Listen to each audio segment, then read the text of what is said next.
I'm hosting. Okay, well, good morning, everyone, and welcome to the court accounting class. Now we can start having fun. Otis is here. Yeah, and Otis, Hello. I really think that there is noise in the background that is coming through your microphone. Because when you come on, there's some kind of feedback noise. Well, I told you before, my house is clear now. I'm not microphone it is because yeah, the background noise has stopped. So it looks like a lot of people are coming in right at the moment, so I'll let them in rather than talk. So everybody's joining here. I'm going to switch the mouse around. Okay, so I'll start over. Good morning. This is the court accounting class. And today we're going to be covering the full gamut of court accounting, from the initial inventory and appraisal through all the forms. And then we're going to cover the report or petition to get your accounting approved. And it should be everything you need. And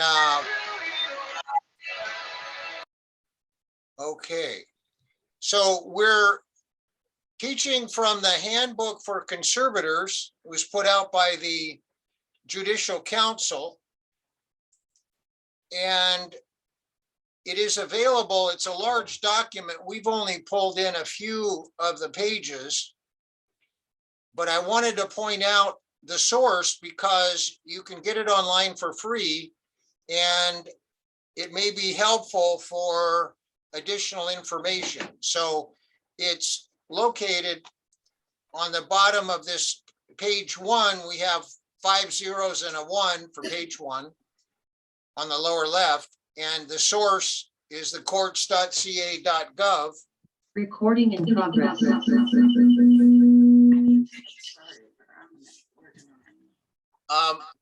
I just heard a sound saying recording in process, so someone else is recording. We're trying to keep the background noise to a minimum. Okay, so in terms of accounting, there's no required license for someone to provide the service of accounting for other people in the courts. Because it comes under the classification of bookkeeping. You do not have to be an LDA, enrolled agent, CPA, attorney, and you can do bookkeeping as long as you don't exceed your limitations.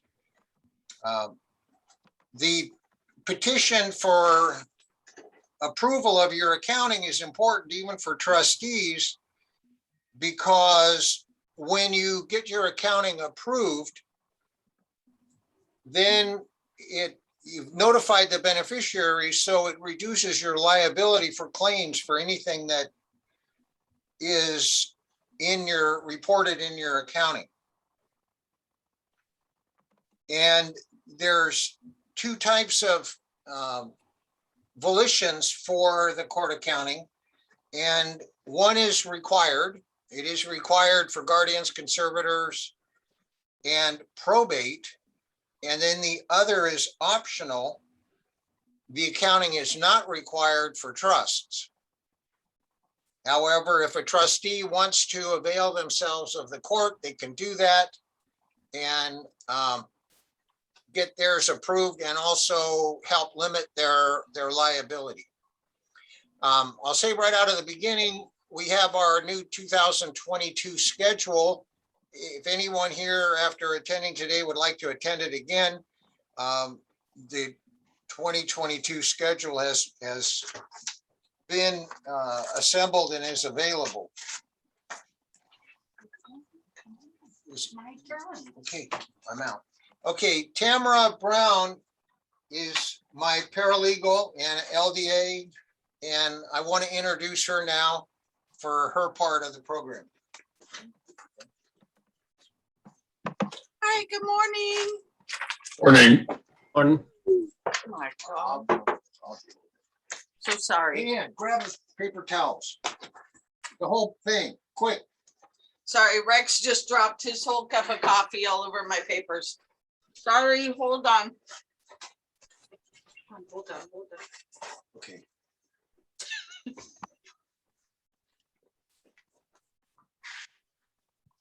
What can I get you here? Paper towels, it's everywhere. Okay. Sorry, guys, hold 1 second. We had a mishap here. Oh, no, it's coffee. We understand. We had, All the time you need. we had a technology glitch. Ingestion of caffeine. Yeah, we know how that is, having those glitches. Right, sorry. I was just excited to start talking too. Hey, give me more. Sorry. Yeah. Okay. I think I have a clear space to get started. So good morning. That was the excitement for the day, right? Hello. Do I need to let people in? Yes. Scroll to the top. Nice. Okay, so I'm going to be starting out with how it will go today, and typically this is how it goes, is we will start with the inventory and appraisal, which I will go through. Clase de calma, mamá. I'm going to have to mute everybody now, okay? Estaba nomás haciendo check-in. Sorry, guys, but I'm going to mute you just so everybody else can hear me. So I'm going to go through the inventory and appraisal and show you how to complete the inventory and appraisal. That I know I realize I do have quite a few CALDA members who are on, but we have approximately 21 members of or per individuals or people from the courts also. So I'm going to be pretty much like trying to get their input and see where they are so I can help in the direction and help them prepare those forms. So is there anyone here, or I know there should be at least a few here that are trying to attempt to do this accounting and inventory and appraisal and petition on their own, and they've come from the courthouse? If you'd like to introduce yourself and just tell us a little bit about your case, that will help me give examples that kind of pertain to stuff that you would need. Hello there. Hello. My name is Ayana Spikes, and I am in ProPer. Okay. I use the law library because they have Carrie, love her.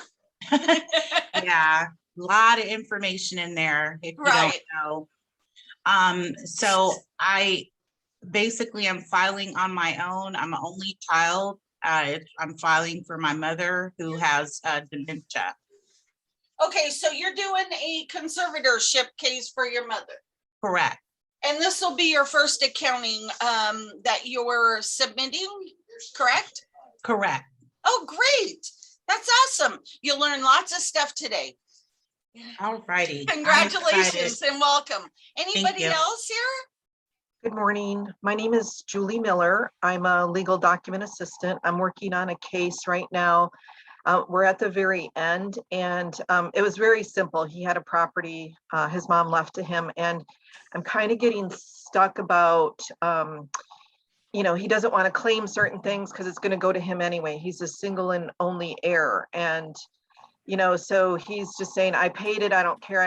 I just want this to go smooth. And the other question is, his letters were filed August 30th. So do I have to wait until December 30th before I submit. No, it's 1 year from the day of letters, hon. So it says 4 months after creditors. So That's correct. we're doing the final. Right. And the final, do I have to wait till December 30th because that's 4 months, or can I go ahead and submit now? It's such an easy case that, I just, if I submit now, it's only been 3 months No, since the letters issued. Yeah, it doesn't, the letters that were issued now, you don't have to do a full year if you're gonna do a final distribution. You're gonna take it all the way up till at least you file the petition. Okay, and then as I was looking at it, so in San Diego, we have Form 165, and then it says there's a final disposition report on pleading paper. That's correct. And this is my first case. So there's a paragraph there that says, did you send a creditor's form to the state for state taxes? But we didn't, because I didn't read that in any books about sending that form. So he did file, he's an accountant, he did file. They will not process your petition and allow a final distribution if you have not notified FTB, Victims of Compensation Board, and Medicare, Medi-Cal, and given them their 4 months notice. That didn't say that in the pleading, but if you could explain that a little bit. I will. more. I'll be going Yeah. through the pleading at the very end. So I'll start off with, here's how the process will work. I'll start off with the inventory and appraisal, because I do much better with petitions and those things and forms. So I'll do the inventory and appraisal.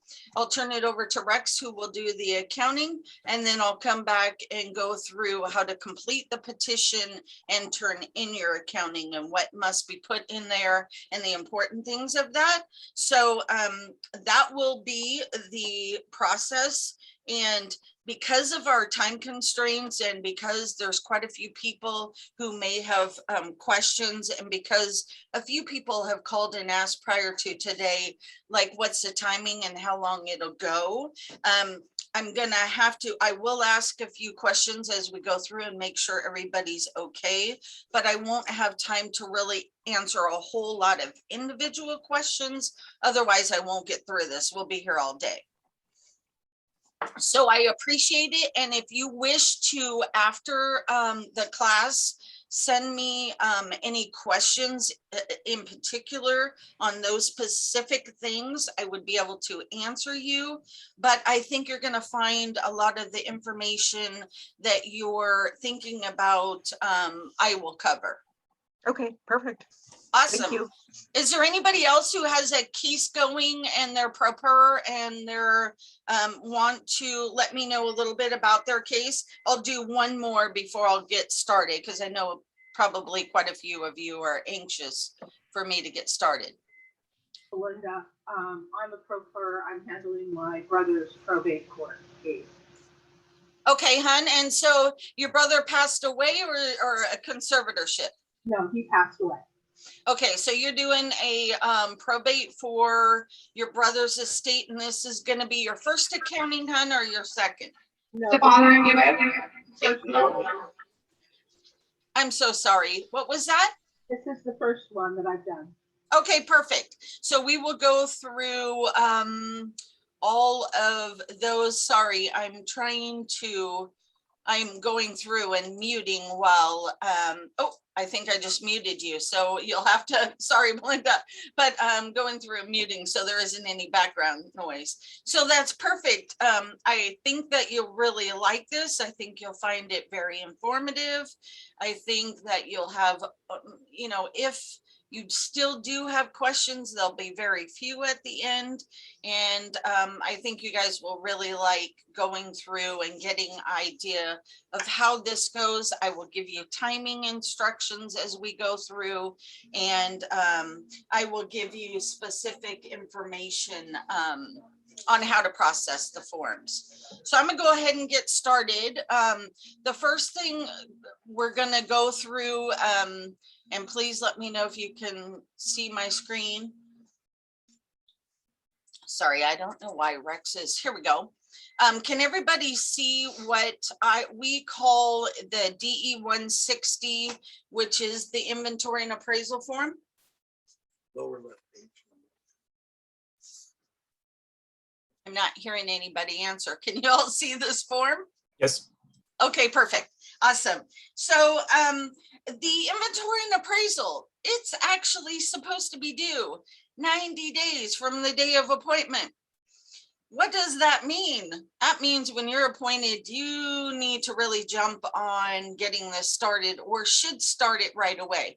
I have not seen the courts smack you on your hand or say anything if it is any later, but I really suggest you do this right away, because this is your starting point once your letters are issued.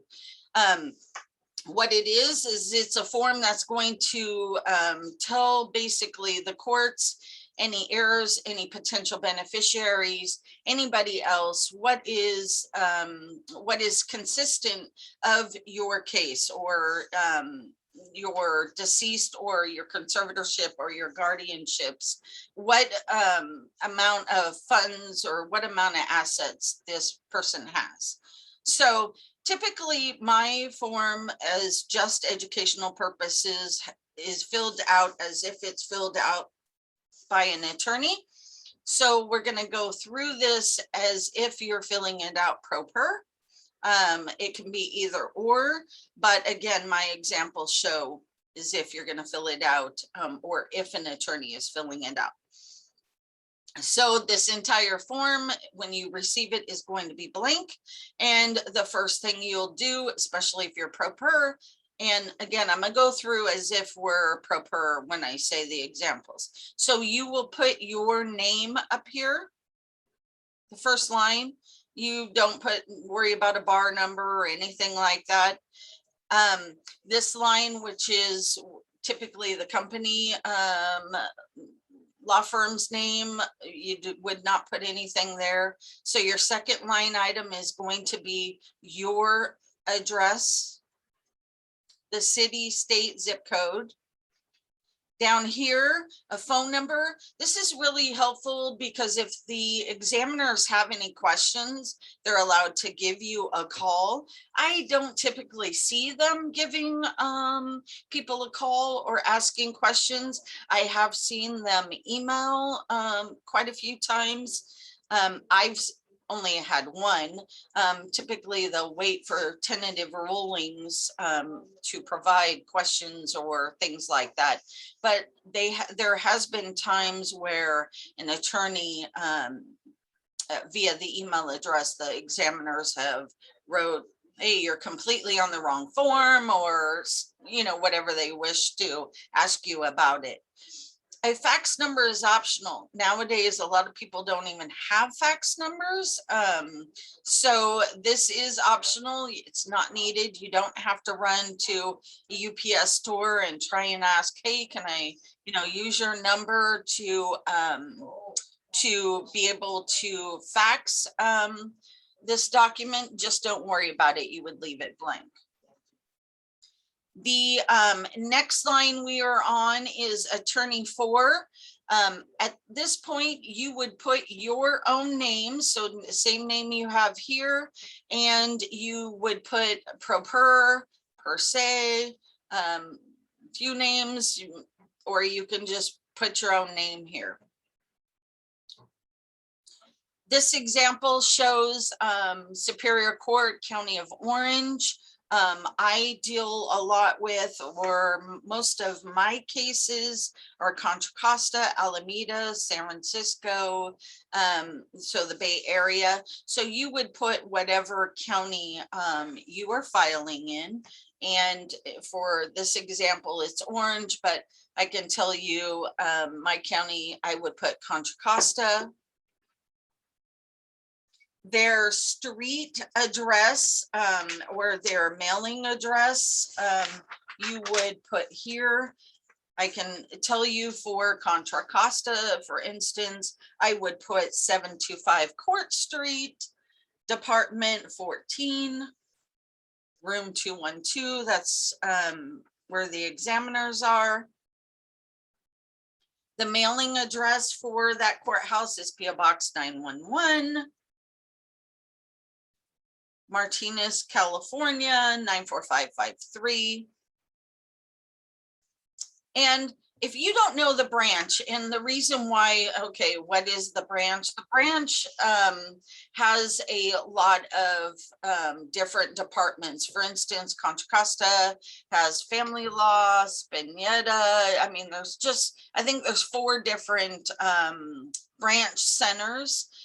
You can put probate here. It just helps them when you're filing determine where are they going to send the papers to. But the court clerks are pretty good at, they know where this is if you left the branch off. Okay, we're going to get down to estate of. Now, the estate of is the person receiving the care or now the deceased person. Hang on one second. Sorry, a bunch of people are joining, so I'm going to have Rex do the admitting so I can keep talking through that. Hold on one second. Not on this machine. You're going to have to grab the one we have. Okay, so I need the mouse though. Sorry. So we're going to go down to estate of, and again, this is the person receiving the care. The person can be the decedent. The person can be a conservatee. Or the person can be a minor. Those are the only three choices you have, and there should be the only 3 choices you would want to choose. In our example, the person is a conservatee. So that means they're still alive, but they're unable to take care of either their finances or themselves, or finances and themselves. So if probate, I know, and I already, Belinda, I think that's you, you would mark decedent. Whereas somebody else who's, if the person's still alive, they're either a conservatee or a minor. I have a brand new case I'm starting that came in early this morning where I have minors where parents passed away. Now the minors are going to receive some money. And so I'll have to file on behalf of the minors to establish a guardian. Or a guardian of the state, because actually they need both, but they'll be 2 different people. So that will take place. So we get down to marking the boxes. There is several choices. You have partial, final, supplemental, corrected, reappraisal, or property tax. So a partial would be that you're really just trying to do the inventory and appraisal right away. And you're trying to do the inventory and appraisal right away, and you just don't know if you have all the assets, but you want to file something or need to file something.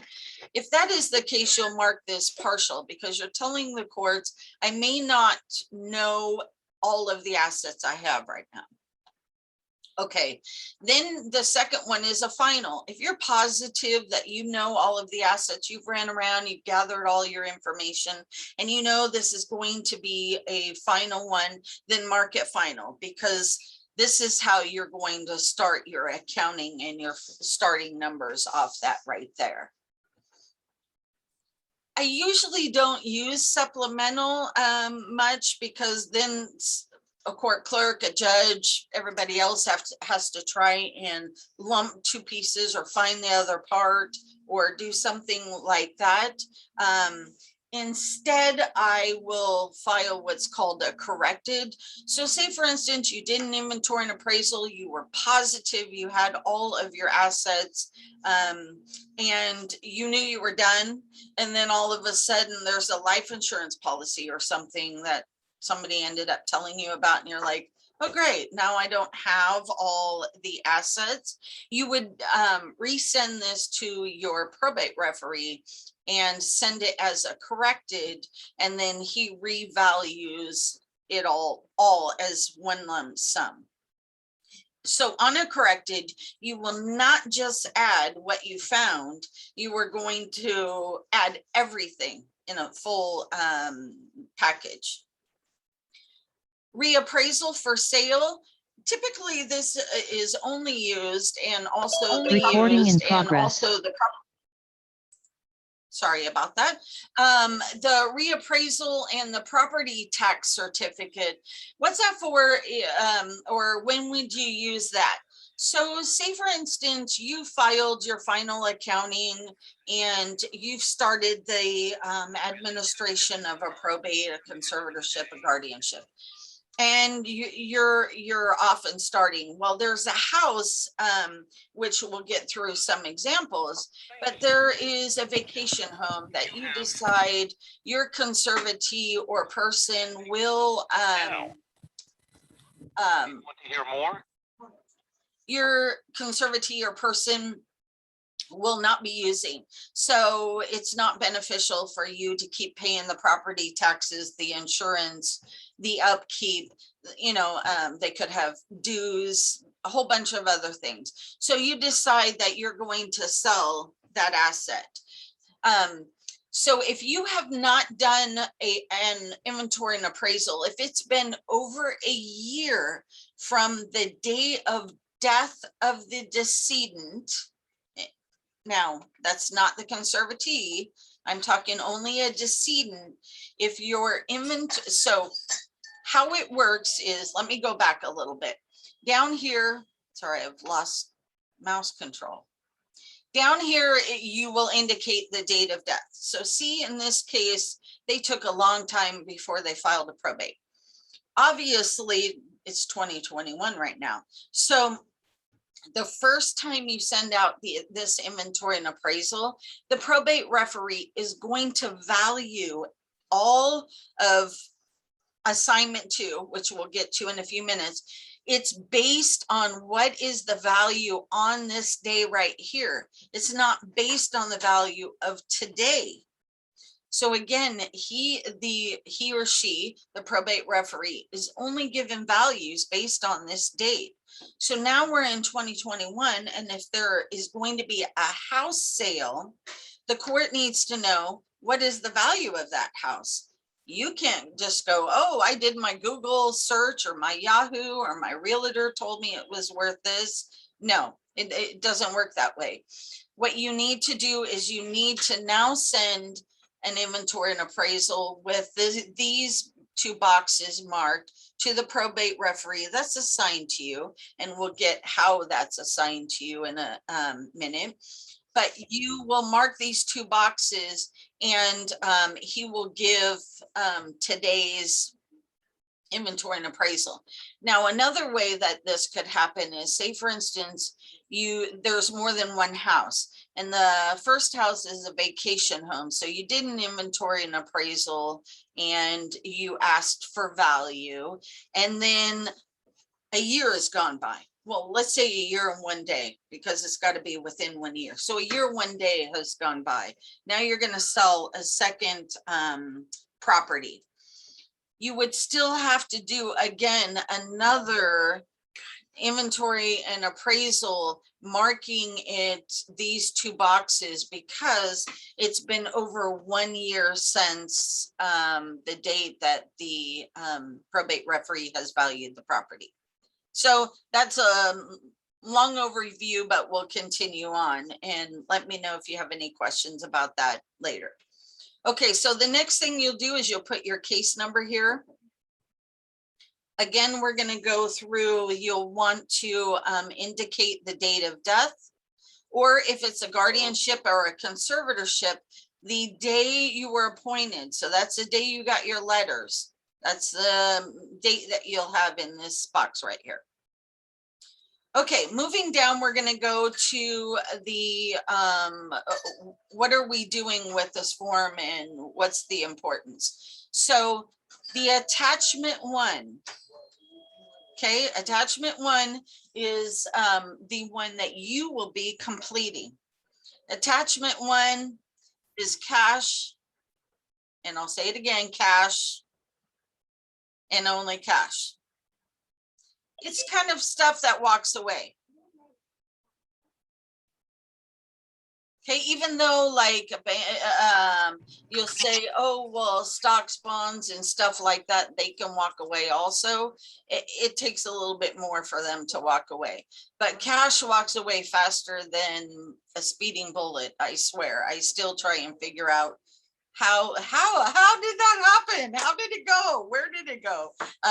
So the attachment 1 is gonna be your cash. And we'll go through some examples of what does that mean. So I switch pages. This is a different attachment. This is called a DE 161, and it is, you will mark this will be blank. You will mark this by putting a 1 because this is what you're indicating you want your appraisal on. The top must state the name of the person that you are acting for on behalf. So it's either going to be the decedent, the conservatee, or the minor. So their name's going to go here. And again, the same case number from front page. And then we're going to start listing what items are cash to us. Okay, and in this case, we would put 1 of 1. If you have much more than my 7 examples and you need another page, then this would be 1 of 2, or you would just keep going on. So in the example, you do not have to list based on these numbers or go in this order. And you don't have to worry that don't put anything here if you don't have this example. This is just an example of all the things, and it's probably not all the things, but the cash assets. So we're going to go through. So the first one says cash found. Where? Now I'll tell you specifically for older people, not so much for the younger generation now, but the older people, they always have cash somewhere in their wallet, in an envelope that's in their underwear drawer, or in some drawer somewhere. They have a little envelope with cash. Now, my mother passed away 9 years ago now, and we were going through some things, and I swear it was like every time I opened up a different drawer or a different part of the closet, it's like another envelope with $20 or $40, and I'm like, did she forget about this cash in here? Because I don't know why there's so many places with so many different envelopes of cash. So make sure when you have a decedent or even a conservatee who may not remember that she has cash in envelopes places, you make sure that you go through and you look, because that is your responsibility. Your job is to what they call marshal the assets, or find them and take control of the assets, and cash is one of them. So again, in this case, we found cash at her house. And I do state this, you may not have to be that specific on putting the address, especially because this is public record. So anybody else could go, oh, she's no longer at a residence, or, oh, conservatee now lives at this address, makes her vulnerable, they're older. So I don't know that I don't put addresses there myself. I'll just say cash found at the conservatee's address. And put that, or sometimes I'll just put cash. Now here you're going to give a value. How much of the cash did you find? $250 in this case. Okay, coming down, balance in the checking account. Please make sure that it is important for you to specifically write like checking, savings, and where the bank account is. I don't know about so much about putting the address of the bank, because like Wells Fargo, who cares what address she actually opened up the account? She may have opened it up in Orange County, but you're in Northern California, so you're going to administer it all in Northern California. So really, I would only put like Wells Fargo Bank. But what's important is that you only list the last 4 or 5 digits of the account number. Again, remember, this is public record. Anybody can go order a copy of this, whether they're a relative or not.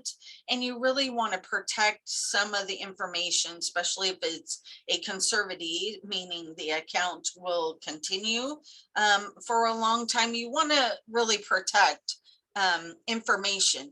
And I will tell you, I've seen it, none of my own cases, but in Contra Costa, there has been a few attorneys, or I'm not sure, LDAs, who have actually put the full account number, and on their tentative rulings, the probate examiners are giving them quite the hand spanking, saying you are not protecting the conservatees, business and information.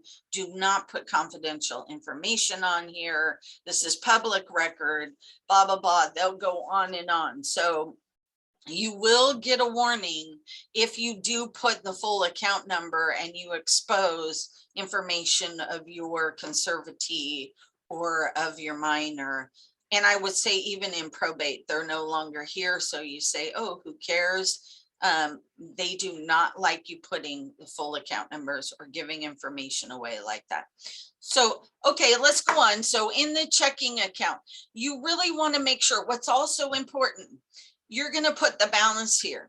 Now, that doesn't mean that, say you're appointed on the 10th of November and your bank statement, you don't get it typically till the end of the month or the beginning of December. So you wait till the bank statement comes and you put whatever the balance is on that bank statement. Absolutely not. That will completely screw up your accounting. The courts will not allow you to do that. This number has to be the exact date you were issued letters. So how do I know what balance is in the account the exact day that I got issued letters? That is your job to go find out. You will have to go to the bank. You will not be able to call the bank because you're probably not on record. You're going to have to show your letters. You're going to have to tell the bank you are now going to be managing this account.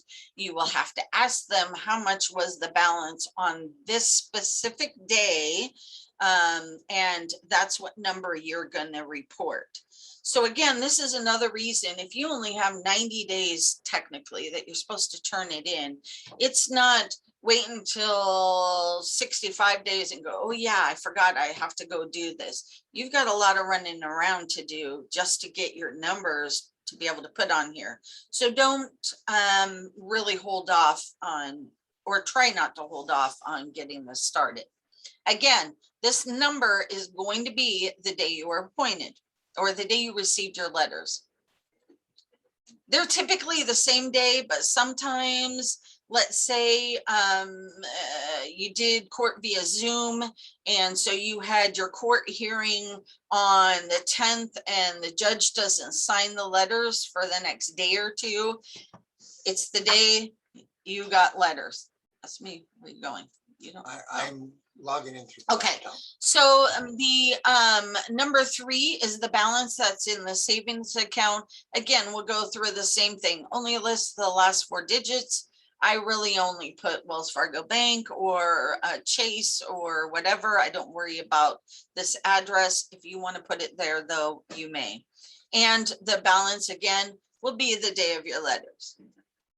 Okay, so also in the example is a certificate or of deposit or a CD. Not a lot of people have these, but there are still people who may have them. So if you know there's a CD, you will say, look, this is the name of our conservatee and also her husband who is deceased. They were joint tenants on the CD, but she's the only survivor now. And here's the balance of the CD. Now, my next few examples you'll see says uncashed check.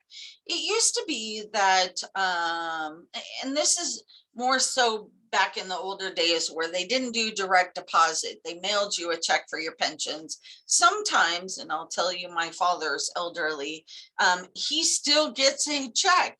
So if you go to the Conservators' house because you've got your letters and you now start going through their mail so you can figure out what assets they have or what you're dealing with or what bills they have, you may see there's a pension check that they haven't deposited or cashed.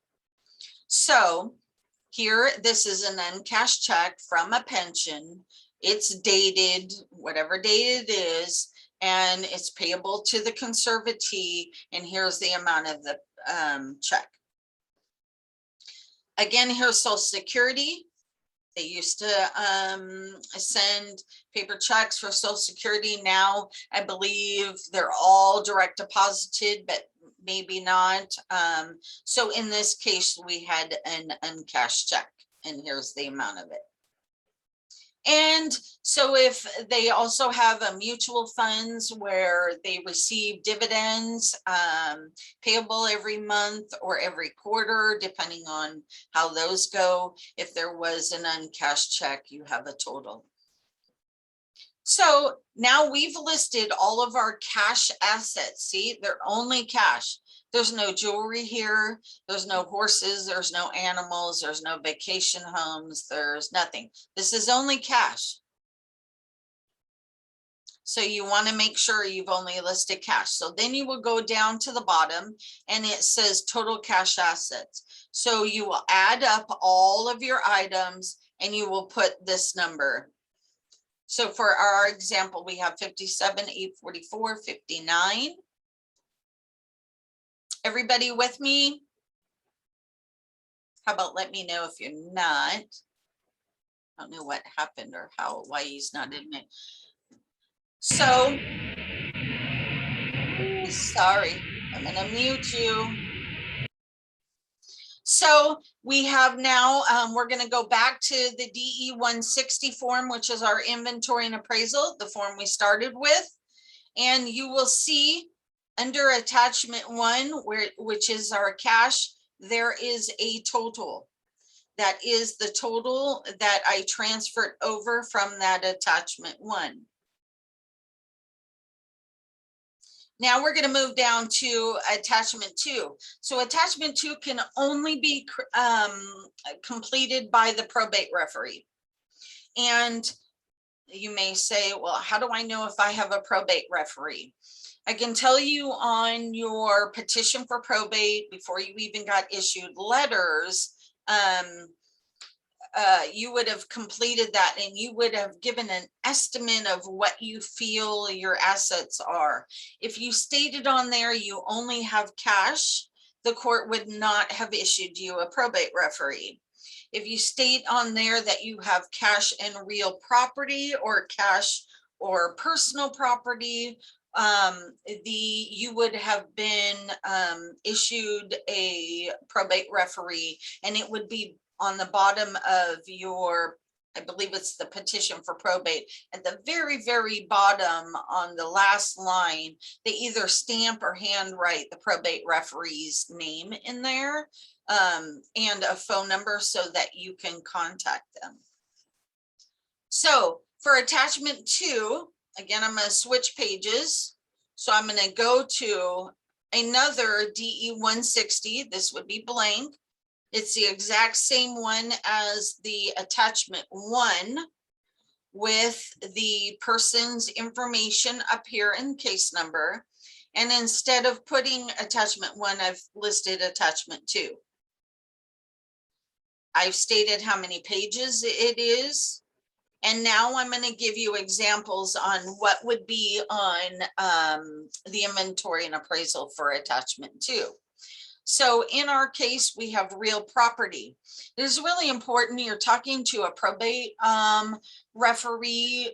So he may not be in the same county, city as your real property. So the most information you can provide him is always best.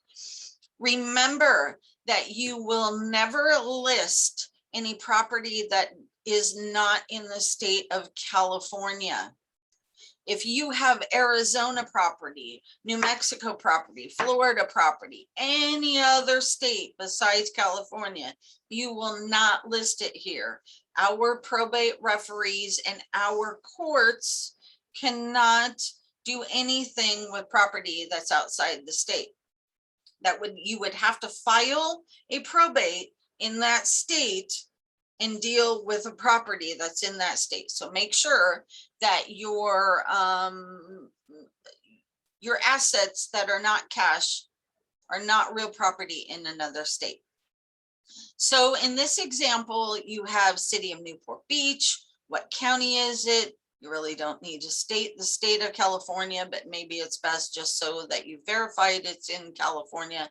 And this is what's called the APN description. You may not know it. You may not, I have the ability to run deeds. So what do? Is I plunk in the address, get the APN. The other thing you can do if you are an LDA or a pro-per is you can go see what the property tax statements are by putting in the county and like the address. And then you can find what's the APN number. I don't think the legal description is on there, but at least if you put the APN number, the probate referee has the software to be able to tell what the description is.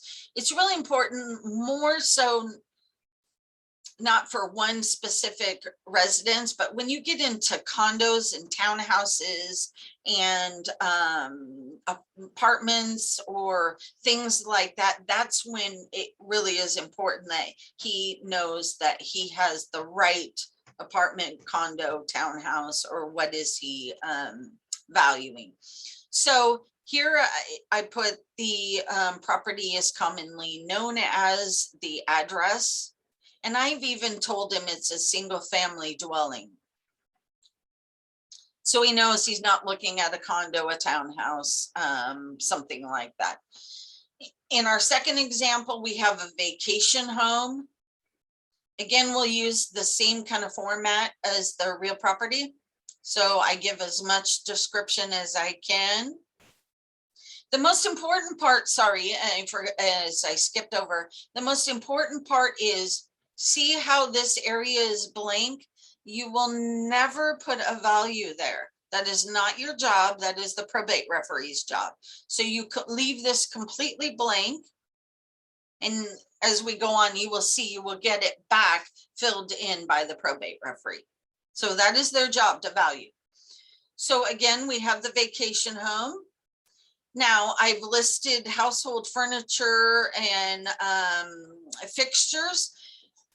One thing I'll say about this is usually the probate referees typically for furniture and fixtures give like a value, $500. That's typically what I see. Sometimes I see like $1,000, but regularly I see them use just $500. And to you, you may say, well, sheesh, there's a lot of antique furniture in here, or there's a lot of grandfather clocks, or let's say expensive paintings, or things of that nature. If you have not told the probate referee this, how does he know? He doesn't go to the house. He doesn't peek through the windows. He doesn't ask for a walkthrough. He's doing a drive-by, no lie. That's really how he's doing it.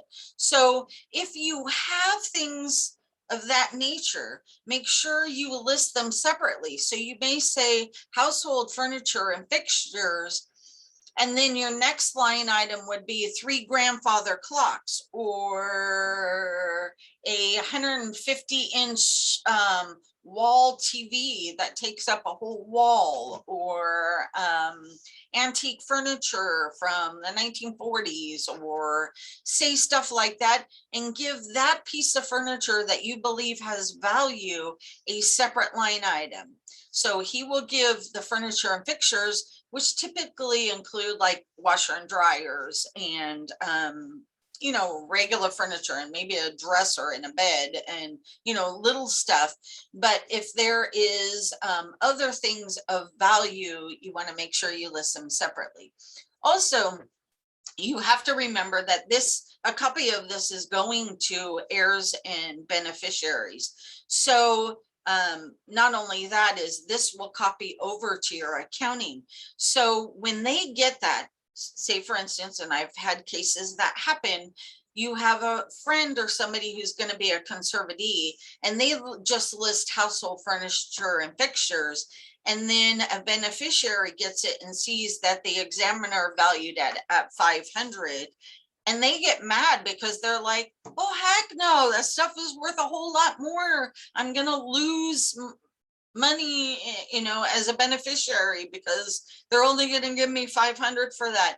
And it puts kind of people in a panic mode thinking they've lost value for their estate or they're going to inherit soon enough. So it kind of freaks them out a little bit. So if you know that there's something of value in there, just make sure you list it separately and you are as apparent as you can possibly be. Okay, now we're going to go down to, we know also the person has shares in stock. It is up to you to find out how many shares of stock they have, not a value. Again, remember, that's not your job. Your job is to only list how many shares of what stock do they have. If they have several different shares, you must list them separately. You cannot lump them together and just say, I have 500 shares at Morgan Stanley. Well, what does that mean? You know, do I have shares in Tesla? Do I have shares in Amazon? Or do I have shares in Tamara's LDA service? You know, a huge difference there, hun. Make sure you are as specific as you can. And if you don't know the information, you've got to do the legwork. The probate referee, that's not their job. Their job is only to give value of what you've provided. Okay, so in this, there could be, in this case or example, there's 7 $100 US savings bonds. They will mature, or maybe they have. Make sure you list those. And one more other thing, see down here, number 6, Rex used to laugh at me because I go, that's, you know, really important. The diamond wedding ring of the conservatee, list that it's 2 carats. I have a big problem with this because I'm not really a diamond person. So I can't tell you if I saw a diamond ring, wow, that looks big. But how big? Is it 1 carat, 2 carat, 5? I wouldn't have a clue. I probably would ask somebody or see if I can figure it out or do some Google searches. But why is this important? Again, say you have a family and so this person's a conservatee and she has 5 sons and they all live in Florida. Let's just say that. They live in Florida, so they're not there. And you put that you only see a 1 carat diamond ring on the finger or, you know, in the jewelry box or whatever of the conservatee. The sons get a copy of this report and they go, oh, heck no. I was with Dad when he bought her a 5 carat diamond ring. Where did it go? What do you mean you only see a 1 carat? Like, look at the difference in value between a 1 carat and a 5. And then he starts getting upset and he may accuse you of stealing it. No, I know you took it because I know she had a 5 carat. And you're like, no, wait a second. Or it could come up later. I've seen times where people put and indicate on the inventory and appraisal, there was, say, for instance, a 1 carat ring. And then it got down to final distribution. And when it got to final distribution, it was that the son goes, wait a minute, I want mom's 5-carat ring. And you're like, what 5-carat ring? I didn't see that. And they're like, no, I'm positive she had it. And then they may file something against you saying it's gone. Where did it go? And you would have to go through the process of showing, no, I listed, I only saw one. You had the opportunity to tell me there was a 5. I, maybe would have dug further, or maybe she lost it. I don't know. It's difficult to ask the conservatee because it depends on what point are they still capable of telling you or remembering where it is, or maybe they don't have it anymore, or maybe they traded it in and got earrings and a ring or something else and never told the son. Again, you're talking about people who are going to become heirs, and $1 makes a difference to them. I know, don't laugh, but $1 makes a difference. Can't tell you how many times I've gone, it's $1, sheesh.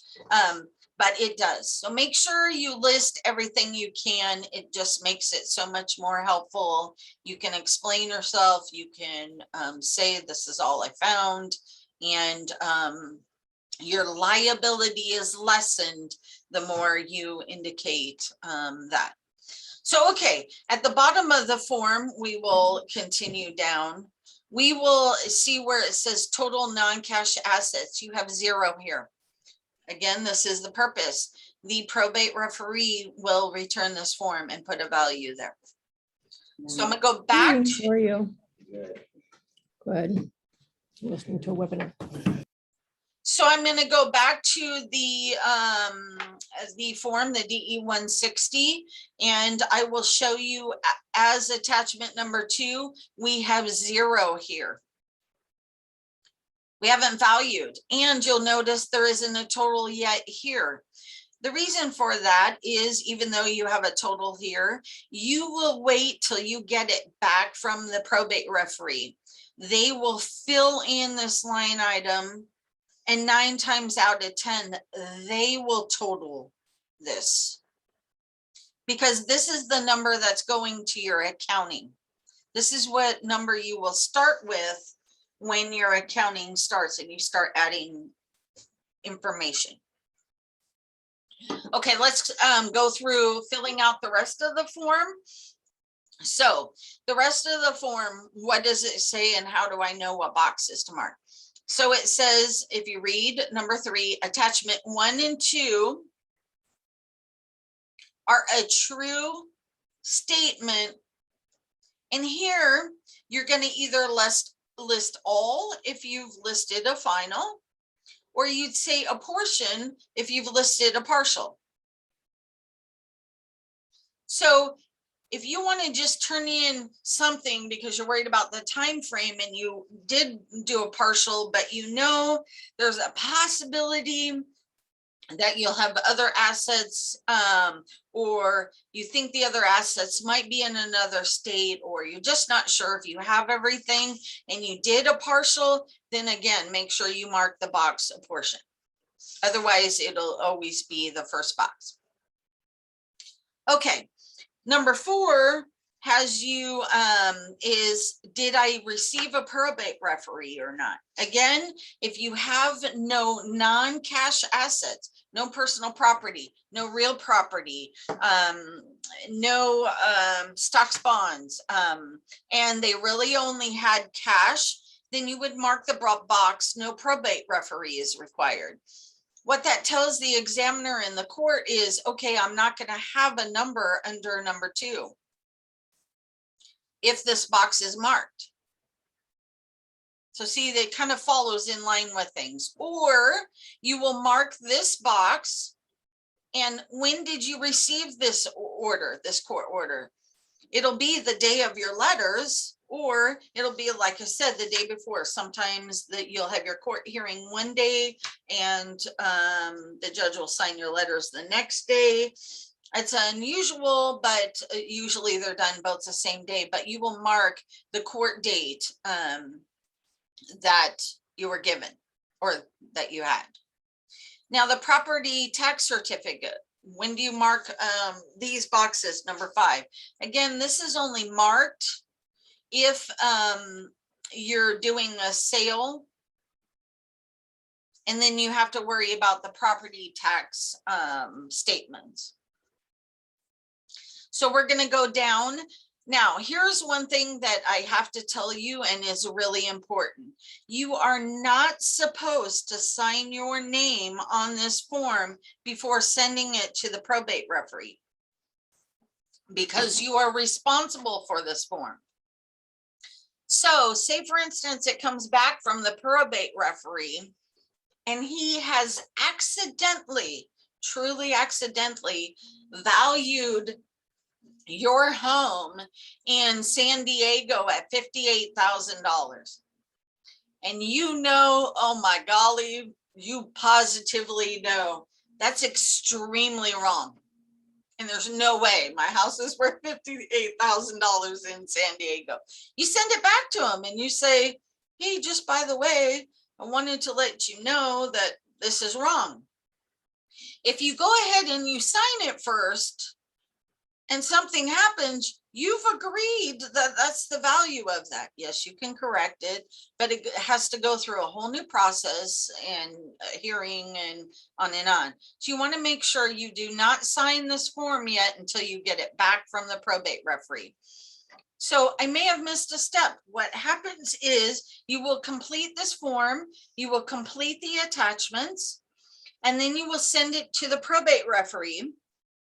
Again, this all has to be within the 90 days. So you send it to the probate referee and you ask them to return it to you when it's done. Sometimes, or most of the time, I'll include a stamped envelope with an address coming back to me already.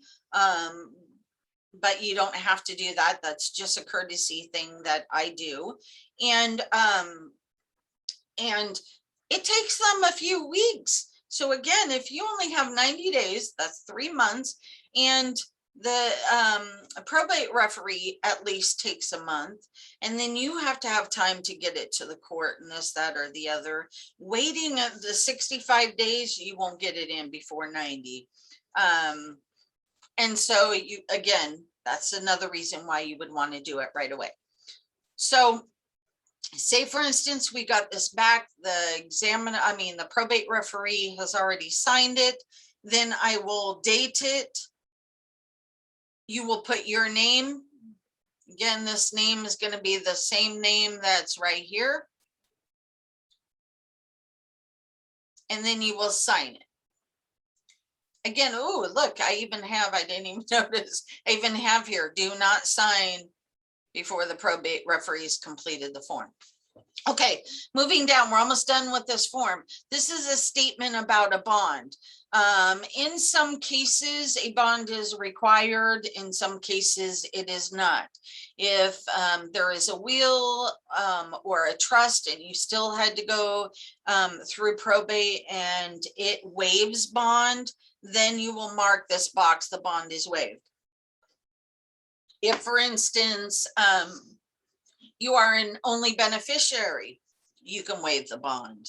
If you have only 2 beneficiaries and both of you waive the bond, like me and my sister, if both of us waive the bond, I don't have to worry about a bond. Here is the thing I see. If the bond is waived, typically, unless you're the only beneficiary, if the bond is waived, the court's going to require the funds go in a blocked account, and then you're creating a whole other big process to try and get funds out. So I like to go for the bond first and have the bond secured, because the other thing is, typically, unless you're the only there's only one beneficiary, if a bond's waived, you can't have full authority, or you're not given full authority. You're only given limited authority because they're worried about stuff walking away. And I typically like to have full authority. I'll give you another quick example, which I experienced yesterday, which is all new to me. I had a probate case we have a decedent that owed taxes, IRS taxes, so file taxes. The tax due was $55,000, so it was quite a lump sum. The check bounced. We had no idea. We were like, what do you mean the check bounce? There's money in there. It's in a regular account. It's not in a blocked account. Why would the check bounce? Found out as I sent the administrator to the bank to ask questions, I found out that the bank on its own, never seen this before, but the bank on its own saw the order from the court stating that this person was now in charge, and saw that they had limited authority. And as soon, now they are saying, as soon as they see its limited authority, they blocked the account. Didn't even tell us, had no idea. Now we've got to go through and explain to IRS why this $55,000 check bounce. Now I'm pushing to do an ex parte to get a request for withdrawal of funds from a blocked account. Then I need to process and have the court sign an order that I can remove funds from a blocked account. I will tell you to do the ex parte for the request for withdrawal of funds from a blocked account is $60. And then once I get it signed by the court, I have to get it certified, and to get a certified copy out of our county, it's another $40. And we're talking about 3 weeks worth of time. So now I'm trying to figure out, okay, now do I go to the court and ask for an order to release all of the funds from a blocked account so it could be just in a regular checking because they're the only heir? Or do I have to continue every time I write a check to do a request for withdrawal of funds from a blocked account, which is $60 plus 40, so it's $100 every time I do it? Do I go through that process? I had no idea. I've never seen that happen before. And I was actually in shock when he told me, because I said, wait a second, we didn't open a blocked account. You weren't ordered to put the funds in a blocked account. It's a regular account. Again, he went to the bank and the bank took it off the order that because he's limited, they blocked the account. I can't do anything about it until I get something from the court. So I'm trying to figure out what is going to be the best option or what the court will allow me to do in his case. But it's a unique situation. So again, if you have those examples or something like that happens, you know why. Okay, so again, either the bond can be waived, or if the court orders a bond amount, typically the minimum in Contra Costa, it has been 20,000 a bond. What you will do is, so I'm going to ask a question and one person can pipe in and unmute themselves. So if the court ordered, when I got my probate, if the court ordered a bond of $20,000, okay, and I'm just using $20,000, and I'm saying I have cash of $57,000, sorry. Would I mark sufficient or insufficient when it comes to those two boxes? Just one person. Go ahead and answer. Insufficient. Correct. Very good. You're insufficient because if you only have a bond for 20,000, but you have cash of 57,000, you don't have a bond that covers all the cash. And what is the purpose of the bond?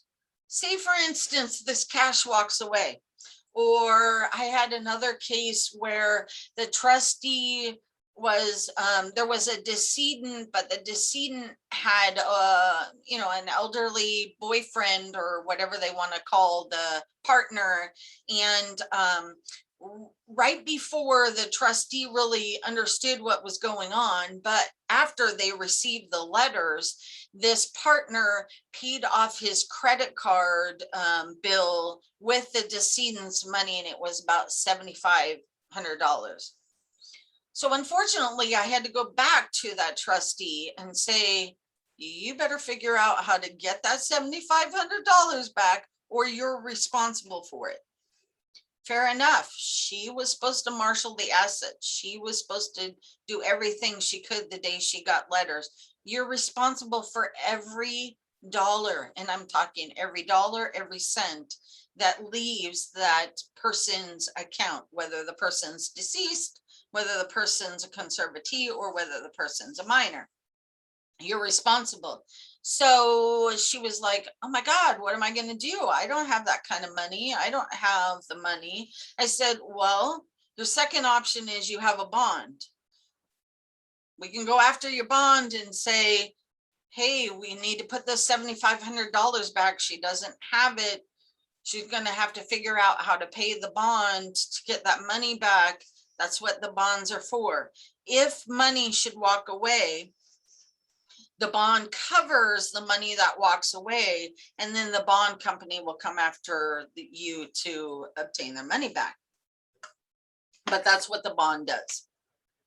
Okay, otherwise, the last one is if the court ordered that you put the funds in a blocked account, you would mark this box and say, I put 57,844.59 into a blocked account at Wells Fargo Bank or wherever you did, and you would mark it here. But I don't see that done regularly.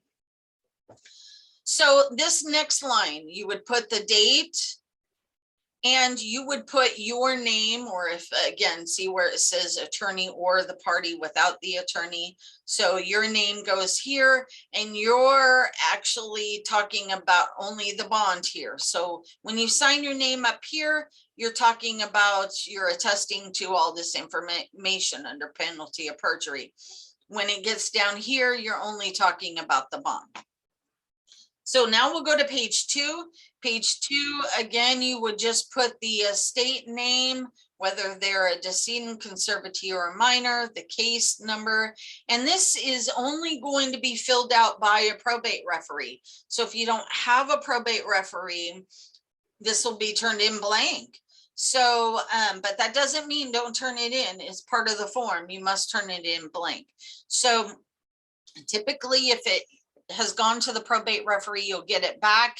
He'll state what his charge was to value. He will state what expenses he had. That would be toll, or if he had to drive somewhere, or if he had to order copies of something and it cost him, then his expenses would go there and he would put a total. It is really not, you don't have a choice on what he charges. It's a percentage. I think it's like 1% or 1.5% of the total value of the assets, or it's some type of percentage the court has allowed. So you don't even really say anything about it. You just let him turn it in. If the courts don't like how much he's charged you, they'll let him know or her know. So they will date it, they will put their name, and they will sign it. Now, the other thing you may want to do is make sure when you get it back from the probate referee that all of this is filled in before you turn it into the court, because if they've missed and didn't date it, courts won't accept it, or they'll say you need to go back and tell the probate referee it has to be dated, or say they didn't sign their name, forgot to sign their name. The courts will reject it again. So make sure when you're looking at this before you submit it that you've seen that they've just completed every part of that they need to complete. Okay, so I have now done the inventory and appraisal. That's it. That's the whole form. Are there any quick questions before I pass this off to Rex, who will do the accounting? I have a question. Sure. I actually have two questions. The first one being, when you talked about the real property, what if the person has land in another state, but you don't know the specifics of it, but you know that they're an heir to it? So would you list that or not? You do not list it. It's in another state, hun. Our courts in California don't have jurisdiction over it. They can't give value. They can't help you obtain it. They can't do anything about it. You do not list it here. Okay, You would have to find out where the land is. And if you think it has a small value, see if those states will allow a small estate affidavit. I know almost every state that I know of allows them. So if it's under a certain dollar value, you can do a small estate. Otherwise, you'd have to do what they call an ancillary I think that's the word, probate in that state, which means you'll run a probate in that state so that you can transfer title. Whoever the responsible person is who would be signing deeds over to the beneficiary needs to worry about doing that in the other state. And okay, typically that means hiring an attorney in another state, because even if you got an attorney here, he cannot practice in that other state. And so therefore it does not work. okay. And my second question really, really quickly is regarding the bond. When you talked about the bond is waived, I'm doing my own paperwork and I'm following, the probate code for each part. And because my mother receives like Social Security, meaning that she gets assistance, it said that it could be waived. Is that correct? That's up to the courts. Typically, no. Because the fact that Social Security is income that's received and it can walk away by you or whoever's helping, and it happens all the time. So the courts want that security that nothing walks away. Again, if you do waive a bond and you get a judge to allow you the waiving of that bond, the monies would have to go into a blocked account, which will cause you a whole lot of other problems. Okay, thank Sorry, I think I muted you because I heard sounds, but I didn't mean Okay. to, and you can. No, thank you for explaining that to me. I took notes. Thank you. You're welcome. You're welcome. Okay, any more before I run off? I have a question. Yes, son. I think I filed the inventory appraisal. Then I sold the car of the conservatee. So do I need to do another inventory appraisal for the sales of the car? No, hun, we will go through that. Rex will go through that where you would indicate that in your accounting. And then in our petition for approval at the end, I will go through where you will list you sold the vehicle. Okay, and then also I have found some cash, like the foreign. It's a Chinese money. And a little bit dollar money, maybe about a few hundred in his safe box.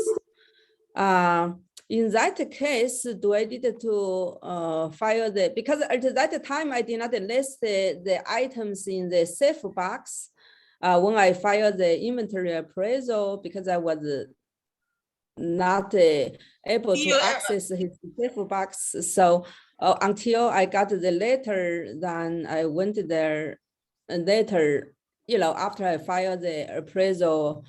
So they listed some maybe a few $100.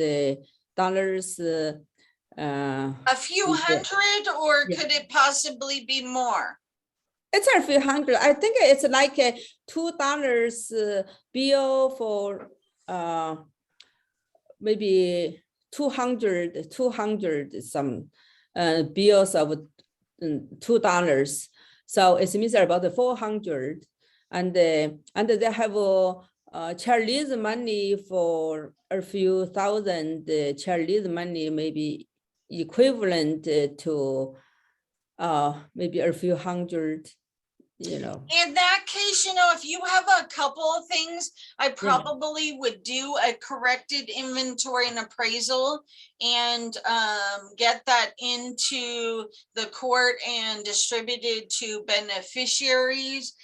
If it was really only like $100, I probably would put it in the accounting just as receive funds. But if it's, I probably would do, the proper way would be to do is send a corrected inventory and appraisal. The other thing you could do is you would have to allow the appraiser or the probate referee to give value and not you come up with a value. Because the thing could be, especially if it's foreign funds, say for instance, you have what you think is worth $2 and the probate referee has a little bit more experience on foreign monies and he values it at 200. If you valued it at $2 and it loses or something happens to it, you're responsible. If the probate referee values it, he's responsible and it limits your liability. So me, myself, I would file a corrected inventory and appraisal. I Okay. have a question. So I have another question. So then if I file the inventory appraisal, what date should I put there? So should I still put the appointment of a guardian, conservator? You would complete the corrected and Yeah. you would relist everything you had on your first one and add what you found under attachment number 2. Ah, okay. If I don't file, I just say I received this. Because the Chinese money, I don't think we are going to do anything with it, just keep it as it is. If you don't file a corrected one, you run the risk that the court will reject your entire accounting and tell you to start over with doing a corrected inventory and appraisal. So how much would be the, if I get a referee? I have no idea. The referee has their own values. You would have to ask them. I don't think it's that much when they do a corrected, but I can't guarantee that, honey. Ah, okay, thank you. You're welcome. I have a question. Yes, son. Quick question. So if we put insufficient bond, do we wait till the referee, because we don't know what the referee is going to appraise at, so we're saying insufficient. So is that what we could do, Okay, or what happens? let me start one I more have one time. more question. Okay, hold on 1 second. Now I'll get to you as soon as I answer hers. Okay, when you're talking about the bond and is it sufficient or not sufficient? A bond only covers your cash, so you're not waiting for a probate referee to give you any other Oh, value. yes, thank So you. as long as your bond Your income. covers your cash, well, that's dependent, but as long as your bond covers your cash, that's all you're answering here, hun. Okay, got it. Thank you. So your cash could be only $17,000 and your non-cash can be $1 million. Your bond, if it's 20,000, is still sufficient because it covers the cash. Got it. Thank you. Good? Yes. Okay, next question. Okay, I have 2 questions. One question is, how about if you filed a petition for a decedent, estate of the decedent, and you are on the bank account of your mother that passed away? Do you still have to do the cash? Absolutely. Cash appraisal? You do. Yes. And is that supposed to be held until you get an order to distribute it, or can you use it now since you were also a joint bank holder? Well, so hold on. What do you mean? Are you talking? It's a joint account. Okay, but are you talking use it as a distribution or use it to pay funeral expenses and expenses Pay funeral expenses and expenses of the estate. Okay, as long as you're paying expenses, you are allowed to use it unless the judge or unless you were ordered to put it in a blocked account. But you cannot distribute or give any distributions prior to your approval. So you cannot liquidate it unless you're really paying, because you got to worry about, you're doing taxes. You got to pay that CPA, you're going to pay this probate referee, you're going to have expenses. So you are allowed to make expenses, but even if your name is on it, you are not allowed to take any cash to pay your personal expenses until you are given that account. If the Okay, name is on it. Okay, and my next question is, are we going to get a copy of your sample judicial forms? So you were sent a link last night or yesterday, which had a copy of the forms. It's on the invitation. I didn't see a copy of the forms in my link. I had the handbook for conservatorship. It was a PDF and a regular and second first accounting. There's 3. And then the 3 RLCS non-following along handout, but that did not include your handouts. Okay, hun, if you respond to the invitation, or if you wait till the end of the class, or if you're able to wait till the end of the class, I can take down your email information and send you a copy. Okay, thank you so much. Anybody else before? I have another question about the bank account. Okay, well, I've got to get to the accounting. So if there's any way you can wait till the end of the class, and maybe I can help answer a few questions so we can make sure we get the timing for everybody else. If you wait till the end of the class, I can talk to you a few minutes after. Okay. Okay, you're welcome. Okay, so I'm gonna pass it off now to Rex. Thank you, guys. I'll be back to do the petition at the end. Pete, let's not spill coffee anymore. No, I'm not gonna spill coffee. I've got tea now. Okay, I'm gonna go out and see if I can. Do Okay, you have the laptop running?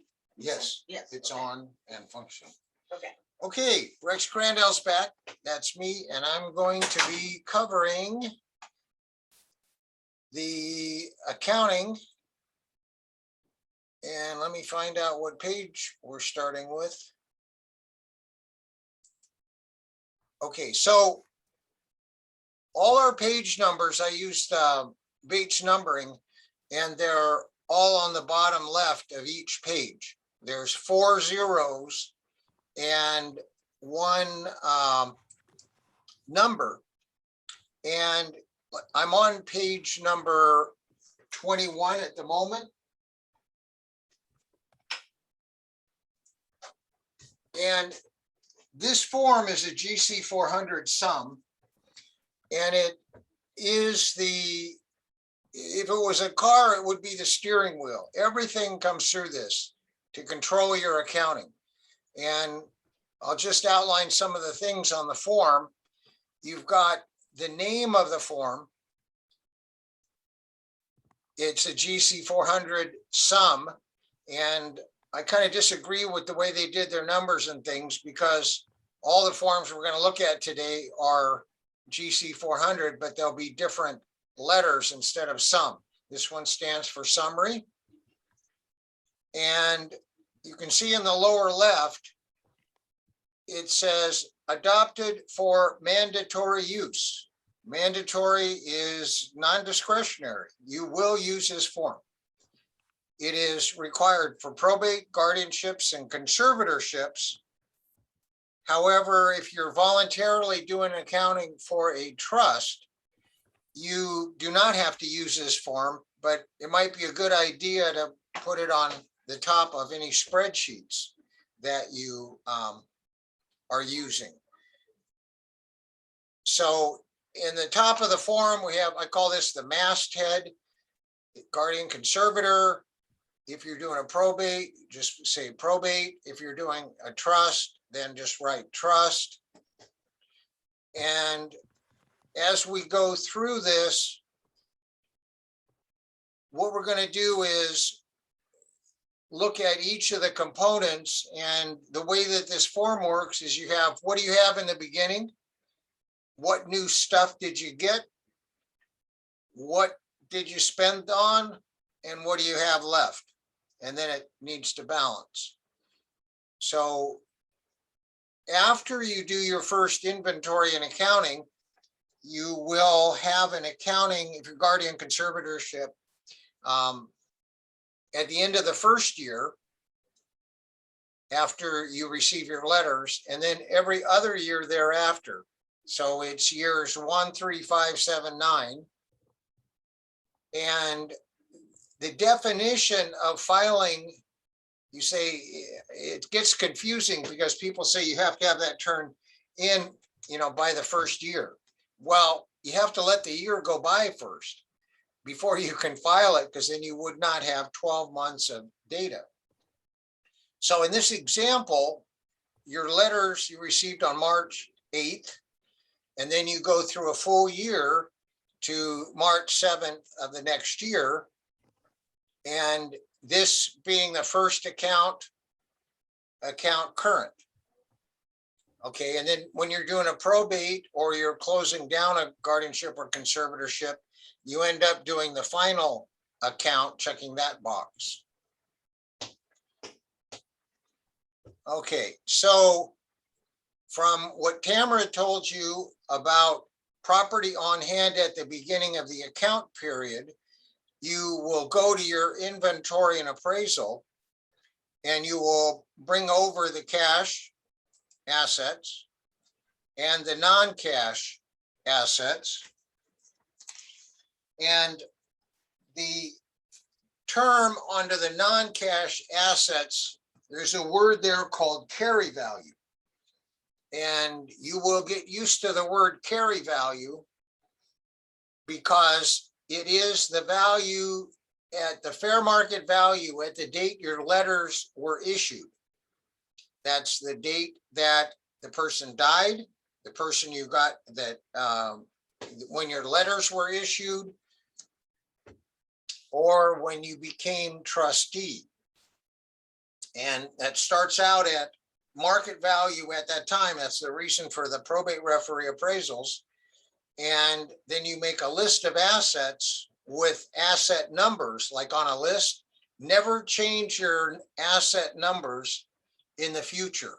Keep them the same throughout your entire history on this accounting, because it makes it easier for the probate examiners to see what you're talking about.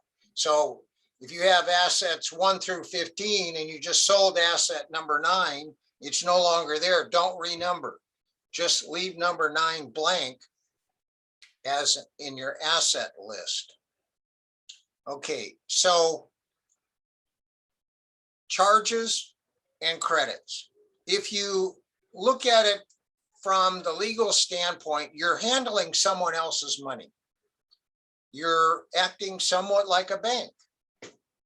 The bank doesn't have any right to take your money. You don't have any right to do anything with this money that doesn't benefit the ward, the person for guardianship or conservatorship, or the trust itself. And what it is it's responsibility. So the way I remember this, charges, you're charged with the responsibility of accounting for $1.3 million. And you have to account for every penny. In income tax, we do a lot of income tax, and the IRS doesn't even want the pennies anymore. They just say round it off, 50 cents and above goes up. But in court accounting, they've not let the pennies go, even though they're don't have any value. So you're charged with the responsibility. And if you kind of think about it, that's your burden. In other words, your burden is to carry that. If it was a three-dimensional cartoon, you're carrying that burden until it's properly taken off your cargo list of responsibilities. You're charged with the beginning value of the assets, and then these items we're going to go in detail, lines 2 through 6, are things, income or assets received during the account period. And it's important not to mix anything in accounts. Do not put any of your money in there in the account for the guardianship or conservator. Everything has to be isolated. They call it commingling. If you put any money in, never borrow any money. Treat this as if it was the most important thing, because you will be held personally liable for anything that doesn't balance on the accounting reports.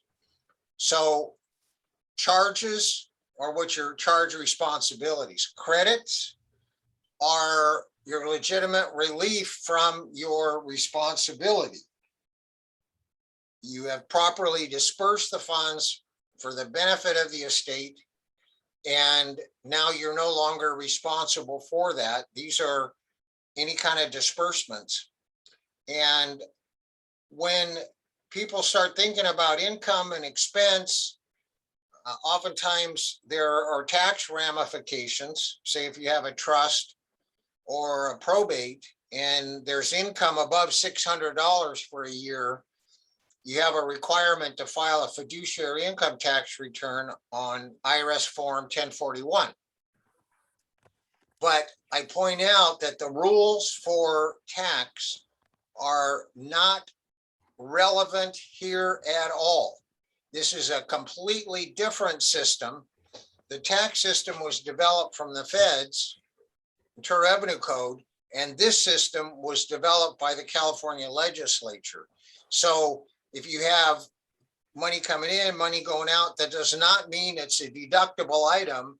And when you give the reports to the tax preparer, they will need to sort out to translate it to that other format. So we're going through, and then we have the total amount of the assets on hand at the end of the account period. And cash, you just take the reconciled cash balance from the statements, and the non-cash assets, it says carry value. So there's that carry value again. It is the value as it was appraised on your inventory and appraisal. So I can see here that we started out on line 1B, 1.2 million of appraised assets. And on line 13B, we have 1,047,000. So there must have been a sale. And there was, and we'll talk about it. And then we have the property on hand at the end of the period. And then this requires each time for you to balance. So line 7 total absolutely must equal line 14. And the probate examiners are the people that review your accounting when you submit them to the court before the judge looks at it. And the probate examiners create what's called a tentative ruling. And they make a list of things that you need to take care of before your hearing. So those of you who don't know about tentative rulings, you need to know about it. And so let's say you filed your accounting with the court, your hearing is coming up on November 30th. And today you don't know, you haven't heard anything from the court. They won't send you emails normally. Sometimes Alameda Court does. And so you go onto the court's website and you look for the thing called tentative rulings in the probate section of the website, and you read what it says. It'll tell you, something like your ending balances don't balance, or it'll tell you something else, and you need to correct whatever it is and get it submitted to the court before your hearing, or more likely than not, your case, whatever it is going to be rejected, and then tack on another 3 to 5 months until you get another court hearing. So always remember at least 10 to 14 days before your hearing to check the tentative rulings to find out what else you need to do before the hearing. And I talk about the probate examiners. They're highly experienced individuals. They look at every court case that comes into the probate department. And the county here, Contra Costa, I've gotten approval from the probate referees to allow my students to bring in their account. Say you get your accounting all done and you want to have it approved, but you're not sure that it looks right. You've never done it before, kind of uncertain. Well, the probate examiners have agreed that my students can bring them in during the normal time. They call them ex parte hours between 9 and 11. And you bring your accounting in and show the probate examiners, and it kind of acts like a high school teacher where they'll look it over, but you need to ask it the right way. You need to ask them, can they please look over your accounting report before you file it as to format? And they will emphasize that also. In other words, they don't want to have anybody think that their accounting itself was approved. What you're trying to do is get the proper format so you know that you're on the right track before you file it. It's a nice handy service, and it doesn't cost any more except a trip to the courthouse. So keep that in mind, but always check your tentative rulings. No matter what you're doing, but in this court accounting, you need to. Okay, so we're going on to the next page, 21-1A. So the whole situation and overview of the entire accounting is, what do you got in the beginning? What did you get? What did you disperse? And now what do you got at the end? And you did the inventory and appraisal. Okay, you did that at the end of the 3rd month after you received your letters. Now it's after the end of the year, and you're doing an account for a year.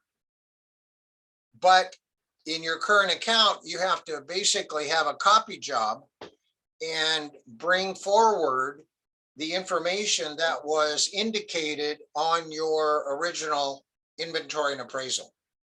So they want to know cash at the beginning of period. So you just list that.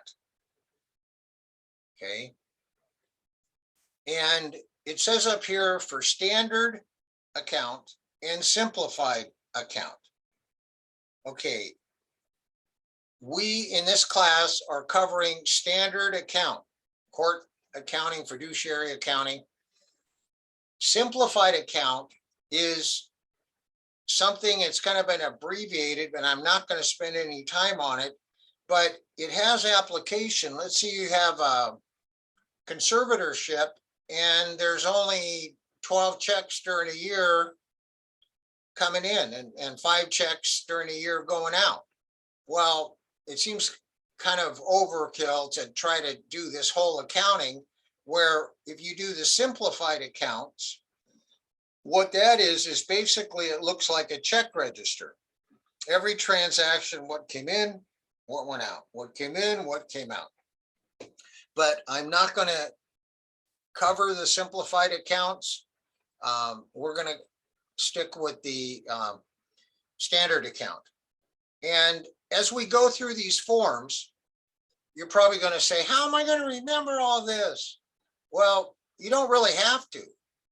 because a couple reasons. One is, if you need to know what you're supposed to do, look at the form, just read it.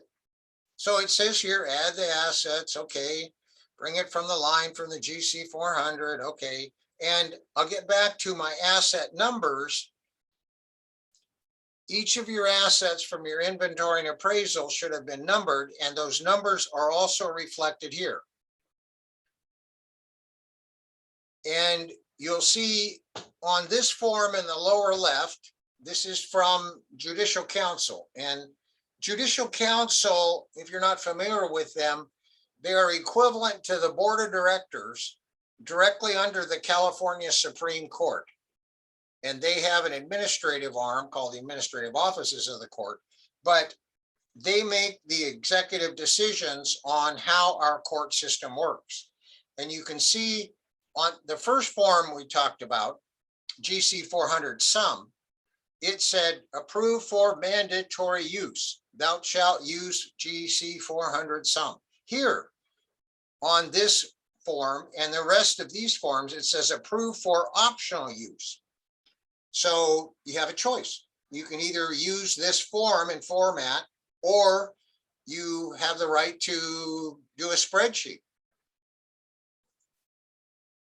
I would not attempt to do accounting, court accounting by hand in any circumstance, because you'll probably get it rejected. Other little formatting things, never turn in a court accounting on landscape view. It always has to be in portrait view. And it needs to be at least 12-point type. Times New Roman or Arial, the standard kind of business fonts are acceptable, not super tiny fonts, not huge fonts. So, and you'll see here, optional use for probate, guardian, conservators. And you could also use it if you're doing a trust. Okay, so what I was saying is you don't need to remember everything. You can read the form. It gives quite a bit of guidance in each of the items. And then I want to point out on the lower right of every court form is a citation. It's a cross-reference to their source of information. So let's say I don't understand this beginning cash stuff. What do they really want here? And I want to do it right, because I don't want to be sent to Siberia. And so I need to find out exactly what is here.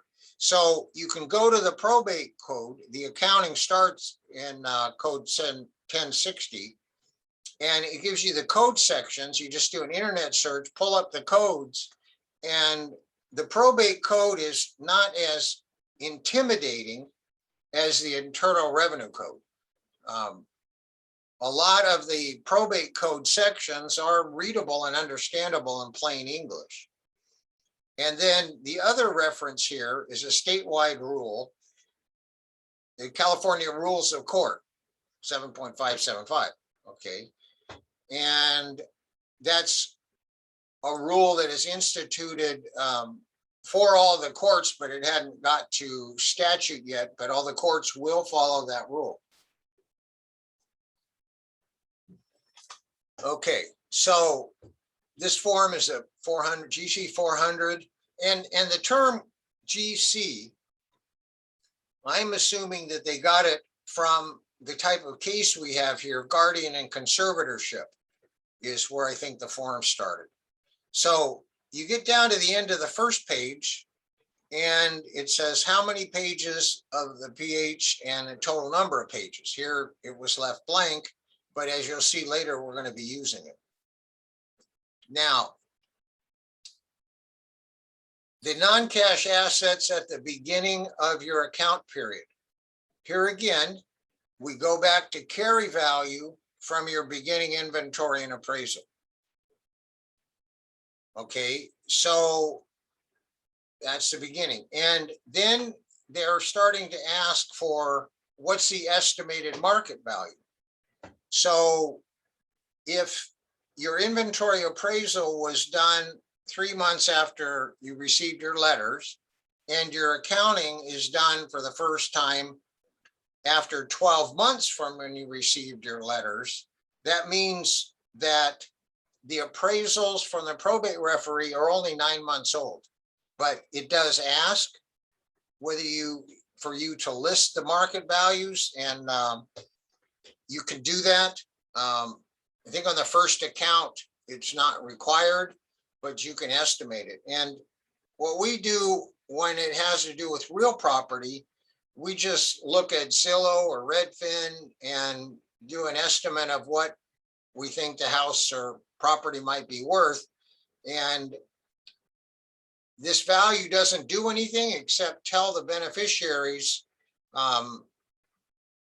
the estimated market values, and it has relevance if you're managing a stock portfolio, because some people are good at managing stock portfolios. Other people are good at losing money. And you need to tell the beneficiaries, if you're losing money, maybe you need to hire a professional money manager instead of trying it yourself, because you may end up being liable for the losses personally because of an excessive risk-based portfolio management.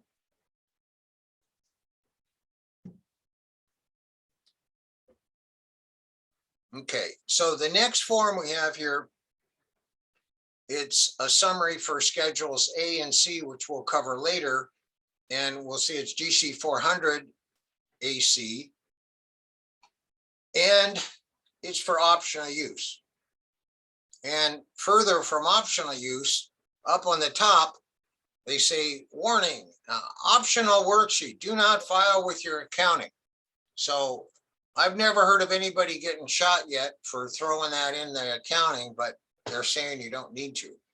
Now, I refer to this as Rex's favorite form. And the reason I do that is because, as you'll see, we have all these other forms that we're going to be dealing with. And if you think of it like a family tree, dividends might have 2 or 3 or 4 different schedules. Interest might have 3, 4, 5 schedules. Rent might, so this summarizes each subject matter before you total the whole thing and bring it back to the GC 400 sum. And you'll see here the total for Schedule A, total for Schedule C, and we're on page 22. When you go back to page 21, you'll see the total of Schedule A. That number comes in one line. C, disbursements, one line. So I find it's, if I'm reviewing somebody's work and they have all these subschedules that are linked, I don't want to have to re-add them up every time to make sure that their numbers carry forward right. So I do suggest using this for that purpose. Okay, so we're going through revenue items first. Revenue items, they call Schedule A, GC 400, A, and it's A1 that has to do with rents, receipts, and dividends. So in the income area, what you would do is get the broker's report for dividends, and you must enter every dividend transaction that went into that account. Don't summarize. So you just list them.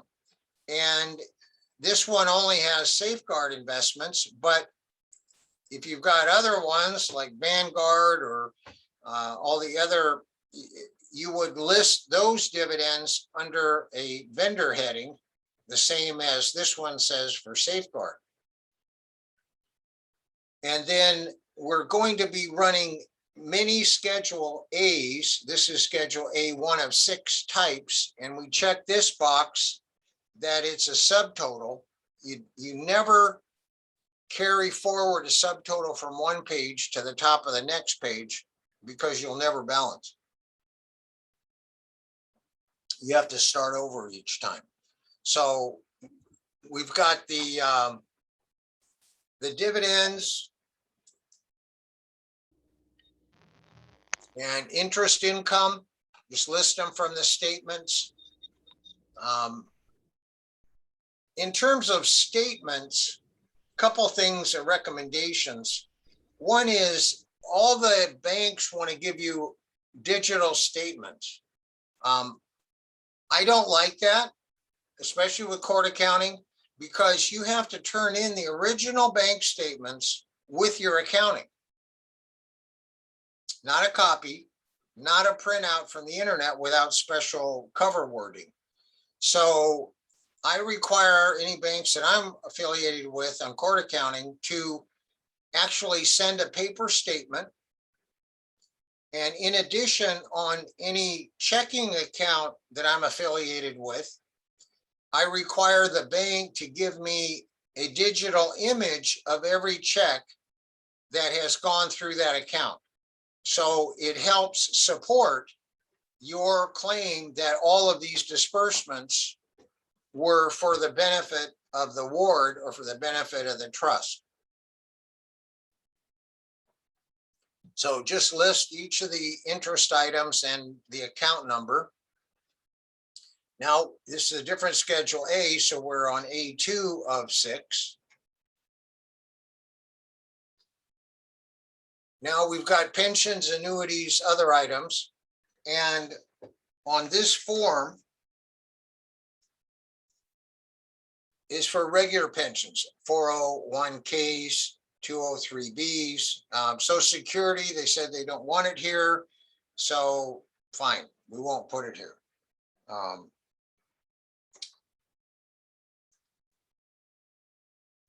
And then this is page A3 of 6.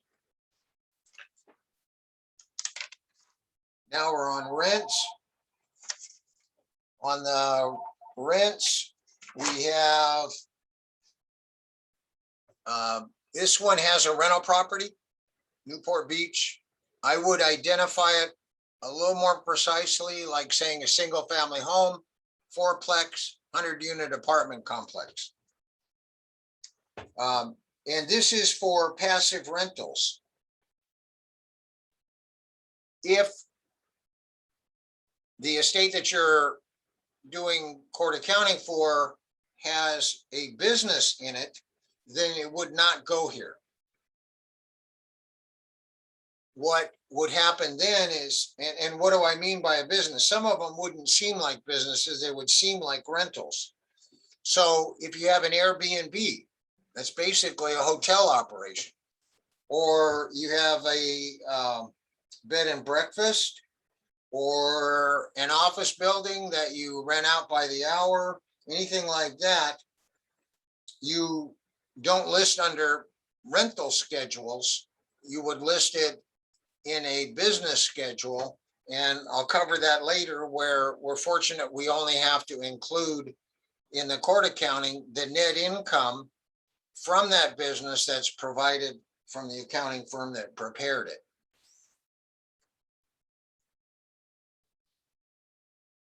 Now we've got the Social Security reported here, and there's several things going on. Most all of the court examiners, probate examiners in our county have taken the class, and one of them that was taking the class noticed right off, she said, that's wrong. Receipt date, says you can't do that. You'll recall that I said you have to enter each transaction. In this case, you're looking at a summary of 3 months. You can't use summaries, prohibited. So you'd have to list each of them and the date received. Okay, so that's one thing. The other thing, and I point this out, it's a little pet peeve for me, being coming up from the accounting CPA side of the world, and that is what I call the 6-digit date. Okay, that's 8, but okay. What drives me nuts is people who are in the habit of using 4-digit dates. November 23rd, no year. And they write that on every document, every receipt. And I don't like it. the reason was, one time I had an IRS audit with a client who was an outside salesman. And part of it was they were looking at his entertainment expenses. So he comes into the IRS audit with a big stack of restaurant bills and entertainment expenses. And the whole stack had 4-digit dates. And I didn't say anything, but I really didn't like it, because how do you know if he collects those every year and just makes his pile bigger and bigger, and they're all 4-digit dates, and it doesn't even relate to the year that you're talking about? So my urging is that people get into the habit of using 4-digit dates. And I think people learn the 4-digit date instead of 6, which I recommend, by when they're in school, because each school year, you know, this is your whatever grade, and they just put 4-digit, you know what year it is. But oftentimes I'm going back 2, 3, 4, 7 years, and a 4-digit date just creates ambiguity. Now, each of these items, in this case, there was a higher amount of Social Security paid from Social Security. However, they withheld Medicare Part B. So you only report what came in cash that you're responsible for. You're not responsible for that Medicare. You never got it, so you don't have to account for it. So the net amount received. But I need to tell you about another concept that you don't want to do, and that I call netting, N-E-T-I-N-G. And netting is, let's say you have an expense, let's say medical insurance, and you're paying medical insurance, so it goes expense, expense, expense, and then you have a refund from the insurance carrier, and you put that in as a positive number into your expenses, and you just report the net. You can't do that, because it misrepresents what the insurance total expense was, and the income would have to be separated out into the income section of the accounts. Okay, so now we're moving to page 28, and we have miscellaneous. So this is a catch-all. Everything else that you did not find, have an account for, you can list those here, just an accumulation of revenue items. Now, we are not covering all of the judicial counsel forms today because we don't have time. There are 48 different judicial counsel forms for court accounting. So if you are looking for something, you go online and try to find, you have a certain kind of transaction, and find out if there is a special form for it. We are covering today the most common forms that you're going to run into. And for the majority of guardianship and conservatorships, you don't have that many different types of assets to deal with. So your accounting might be much simpler than this example. So we're on, this is receipts. We're on page A6 of 6. Okay, what does that mean? It means we're done with the A series, and we're on page 28. And then we go to Rex's favorite form on page 22. And then you list the subtotals for each of those categories and the total here of the income items. And then you bring it over to the GC 400 sum in the area for the Schedule A revenue items. So we've covered one whole line on this form. the first form, first line here on the GC 400 sum, I'll backtrack a bit. Line 2, so if you received property during the year, so you did your inventory and appraisal, and you didn't know that the conservatee, the ward, had $100,000 of bonds in a box in their attic. Now you know. So that was received during the period, and you have to add it to your items received for the year. So where was I? Receipts other. Okay, so now we're on gains on sale. In this example, we sold the house. Okay, fine. And the way that the gain is reported, date of sale, and we have the carry value for that asset number, and then it says sales price. Well, what most people want to do is take the bottom line on an escrow report and put that here. It's wrong. What this says is that you use the contract price before any expenses. So you have carry value appraised when you got your letters. Now we sold it sometime later, and we have a gain of $19,100. Well, no, you don't. In my view, because I come from the tax area, wait a minute. We have a whole lot of closing costs here, realtor fees, prorations, a lot of other things, but they don't care. They want the overview at this point, and later in the material, we will pick up where the expenses go from the escrow report, but not here. And when you're dealing with escrow reports, you want to get the final escrow closing statement that says final. I get them all the time, and it says preliminary. And you don't know if you have a preliminary closing statement, whether it was changed yet or in the future.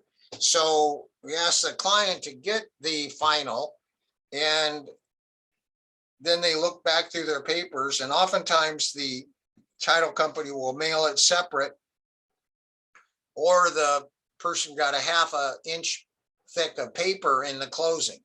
But always get a final escrow closing statement. Okay, disbursements, residential long-term care. So in this case, say they're in a skilled nursing facility, you list the check number, that the date it was paid, and the amount. And this is quite low to what we're seeing nowadays. The average I'm seeing in a skilled nursing facility is about $6,000 a month.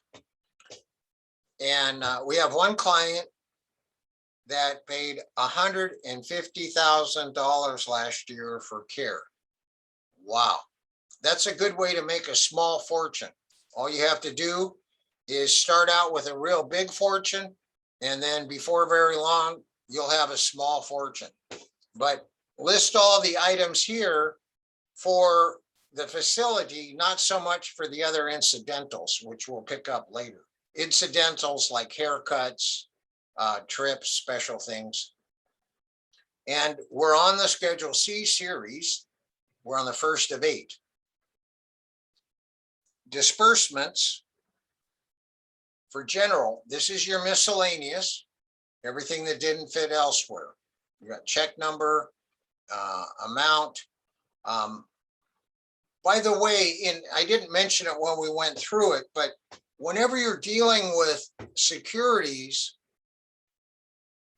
I don't list a security name without listing the number of shares on the date that I'm referring to.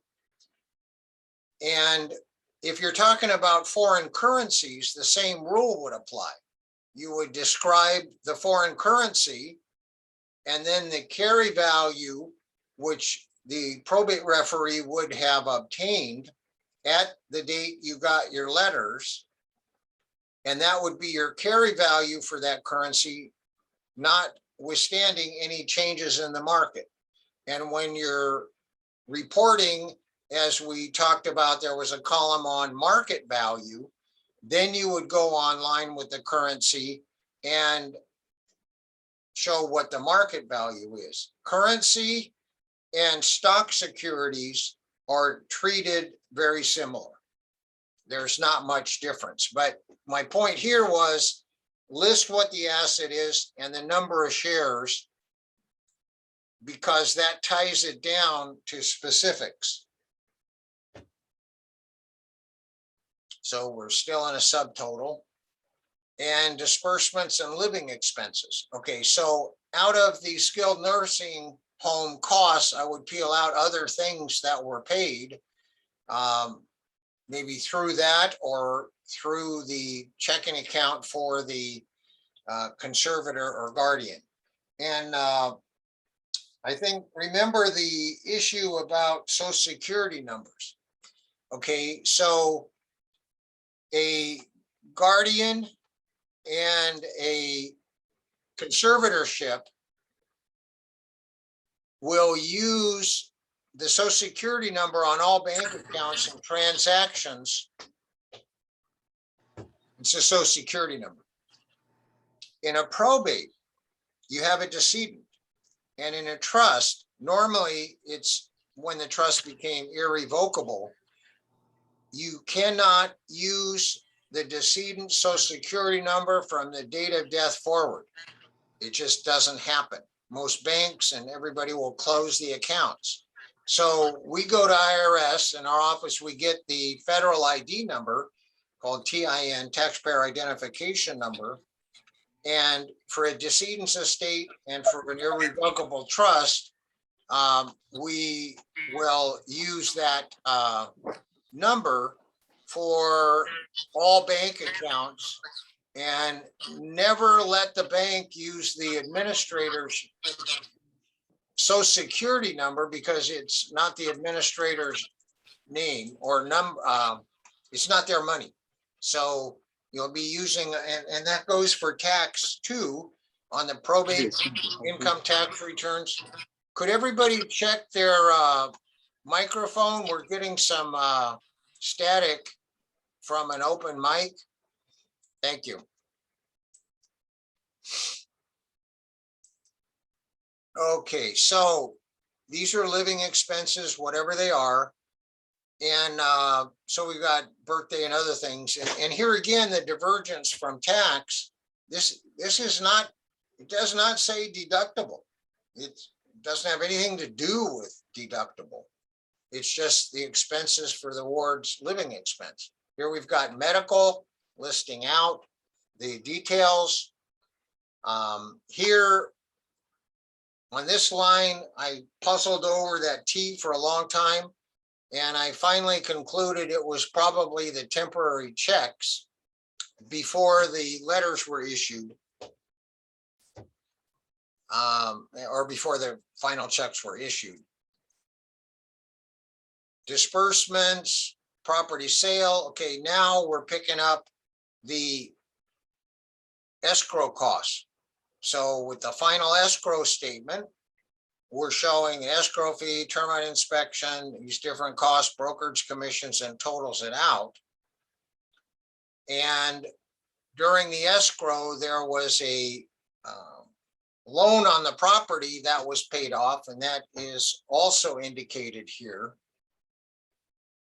And in this case, it says check number. Okay, so when you sell a house, remember I said you have to turn in your original bank statements with every accounting. It's not part of your petition report. It is a separate filing that you send with the accounting to the court. And that brings up another issue on turning in the original bank statements, and that is now everybody's online. Yeah, we know that. And so people try to just print the bank statements online and turn them in. It's not going to work. So there's two ways of handling it. One way that we do to comply with court rules is that the fiduciary, guardian conservator, will print out all the statements and then go to the bank and ask the bank to rubber stamp them all with the official bank stamp. Another way to do it that just happened earlier this year with the law change is that they will accept an affidavit under penalty of perjury that all those statements are true and correct. And that is another way to do it. I think getting the bank stamp or original statements are the easiest. Getting the bank statement, I think, is better, the rubber stamp at their office.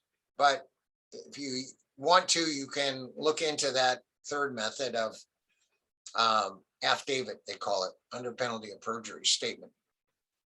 Disbursements. Okay, so what else did we spend? Here, we got rid of some of the ward's personal effects, and we put it out to a consignment shop, and they charge 20% of the sales price. The revenue would show separate in the accounting. Disbursements, rental property expenses. When you're dealing with rental properties, keep each rental property separate and then list the expenses. We saw one case where they had like 7 or 8 rentals, and the person doing the accounting wanted it to make sense to everybody looking at it.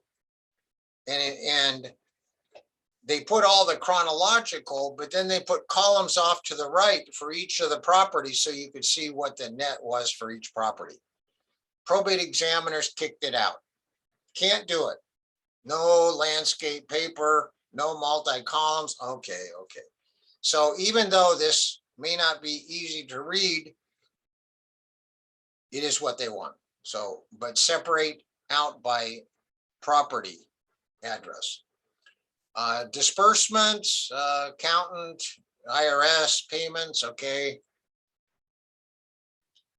Then we have a sale on a vehicle. So we sold a jalopy, had a carry value of 3,100, sold for $3, and we have a loss of $125.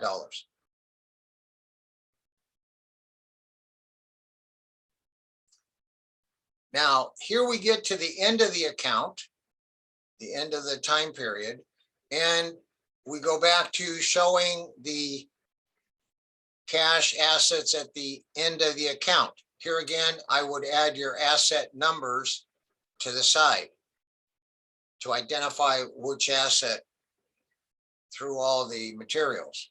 So these are not appraised items. And then the non-cash. Here we go with carry value, which was the copy job from your original inventory and appraisal. And then the estimated market value. And you're not responsible for the accuracy on the estimated market value. You're not authorized to go out and get an appraisal every year. So just wing it and do the best you can. And talking about diamond rings here, one is I would never call it a diamond because I don't know a diamond from a cubic zirconian. I would just say a shiny ring with a clear stone. And it brings up when you get your letters, and let's say you're going through a safe deposit box, trying to determine what assets you had to take care of. I would always recommend that you go with another person to inspect the safe deposit box and video what you find. So you have a witness and you have a video. So when the beneficiaries start complaining that we knew that was filled with gold bars, that you can say, no, that's not the case, and I've got evidence to the contrary, it was just a bunch of old paper. Okay. So now we're, I wanted to cover some other things before we get into the next section, but what we have done, I'm going to go back to the GC 400 sum on your page 21. So with all those detailed schedules, we have gone through the revenue items, other charges or miscellaneous. And here I point out, I talked about a business. Let's say they're running some type of operation, the accountant turns in an income statement. You use that net number, which is nice. The fiduciary does not have to do all the business accounting. Now, these are all the outbound funds. Same thing here, loss on a business. And when you add schedules, other charges, net income, these items, I would switch to numbers because it gets a little confusing. I would have chose E as the next letter. And then later on, I found that on between line, after line 12, there is an E already. So minor point, but I would use numbers in that regard. And from your schedules on the cash, non-cash, now, drum roll, do we balance? Hopefully you do. It must balance or don't bother turning it in.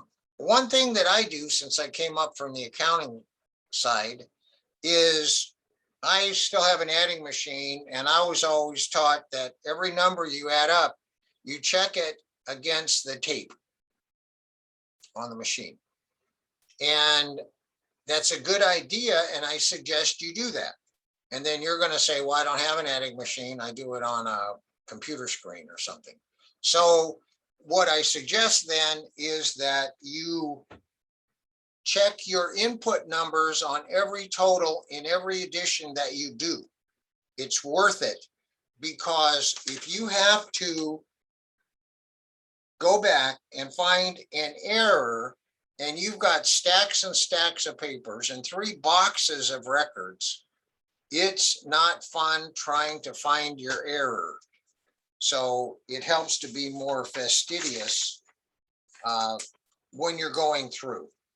Now, some common problems with accounting.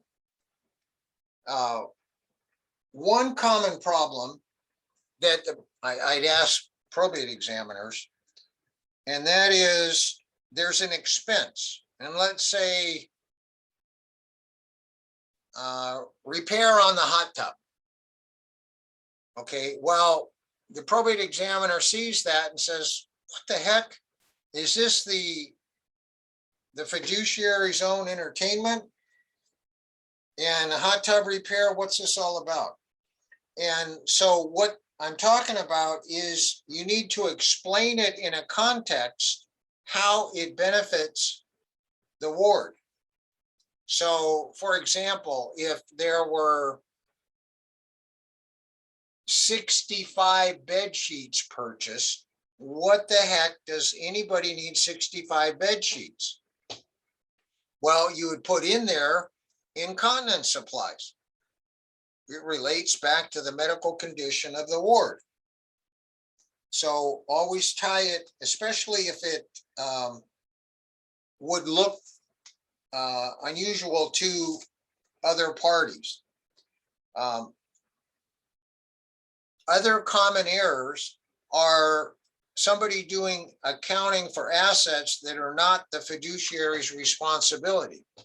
So if you're doing a probate and there's a separate trust, when you're the personal representative, you don't account for anything in the trust. It's not part of your probate estate. And that has to do also with assets out of state. Say you had a rental property in another state, it is not part of your accounts.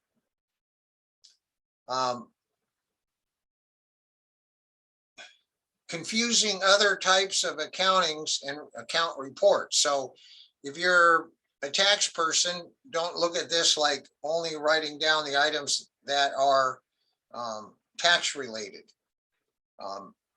You cannot have any receipts from unidentified assets. You just have to nail it down. Another problem is using an asset's net value. So I got a house appraised for $1 million, had a $200,000 loan. Okay, I'm only going to show 800,000, and you can't do that. Any fiduciary writing a check to themselves, forget it, don't do it. And you can't pay yourself as a fiduciary without court order. Now, where's my book? Okay, so we're going through, and the handbook for fiduciaries is, conservators is good, but where do you get more information? Outside of working with somebody that knows the area, there's a book, a fiduciary accounting handbook, that comes out, and it's available from CEB, Continuing Education of the Bar in Oakland, and they update it every year, and it is thorough in its examination of all kinds of transactions. The only trouble, I mean, it's over $200 for one, and the other is, if you think you're going to learn how to do court accounting with this book, no, it's not going to happen. What this book is for is reference material. So if you have to look up some unusual transaction, you can do it. Now, we've gone through the GC 400 sum, so that is the majority of the accounting items. Now, I want to switch to another document, and I'll get to it in a second here.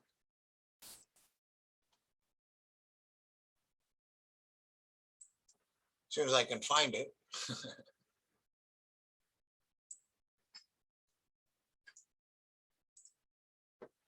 Okay. So there's another handout that I'm going to cover briefly, and this is a court accounting, a complete court accounting from spreadsheets. And the file in the account was Handout First Accounting Egger Trust. So I want to cover, this is an alternate format, and to me, this report is a work of art. It's just wonderful for what we're trying to do here. So this summary, if you compare it to the GC 400 sum, it is almost identical. If you're a guardianship, conservatorship, or a probate, you can use this form, but you have to supplement it with a real GC 400 sum. So some people will use spreadsheets. We sell a spreadsheet program. It's just an Excel template. It's nothing fancy. And so assets on hand by category. And now we have receipts during the period, chronological. And then we'll have receipts by category. And there are some software programs. A lot of people just use Excel. We're still in receipts. Now we get gains on sales. And these are all things we talked about. Now here's the disbursements, just sequential, and then disbursements by categories. Losses on sales. Disbursements and beneficiary distributions. If you have a conservatee that has a job, their money they earned is theirs, and they might receive an allowance, and you just pay it out as an allowance. Okay, assets on hand at the end of the period, we just talked about that. You have a appraised and just cash assets. So this model form, what I call the work of art, is in your materials as supplemental information. So take a look at that. And after you do all your accounting, you're going to need to prepare a report. It's a little bit more than a cover letter to accompany your accounting when you file it. And for that section of the class, I'm going to turn it back over to Tamara Brown. She'll be right here. Tamara Brown.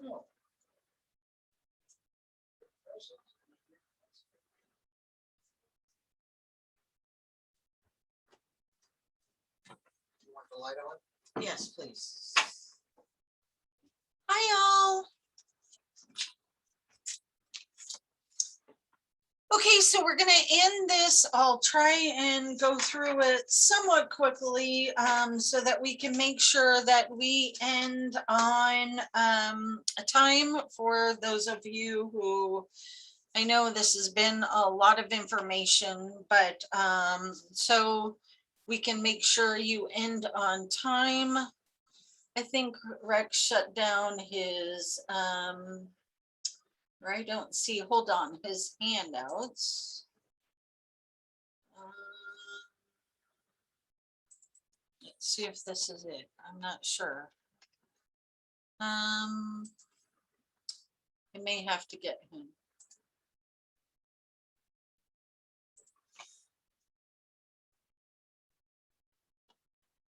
Hey, yep, hold on one second for me, guys, sorry.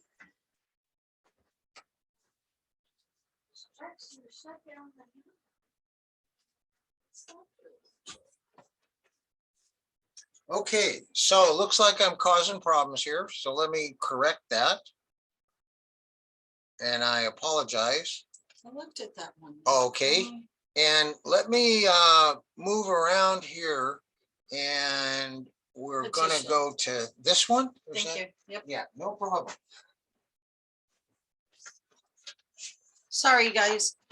Okay, so I'm going to be going through the petition. What is the petition? The petition is basically you turn in your accounting and you turn it in, and then what do you want done with it? Like, what, do you just want them to throw it in the file? Do you want them to look at it? Do you want them to approve it? So that's really what the petition is. And you're going to talk a little bit about what you did during the accounting period that is important to the court. Because if the court approves this accounting, you've limited your liability. If the court approves it, then the ability of the heirs, beneficiaries, or even somebody else who would want to contest later on what you did, it'd be very difficult, because the court's going to say, I already approved it. Looked great to me. It followed procedure. It did exactly what we wanted.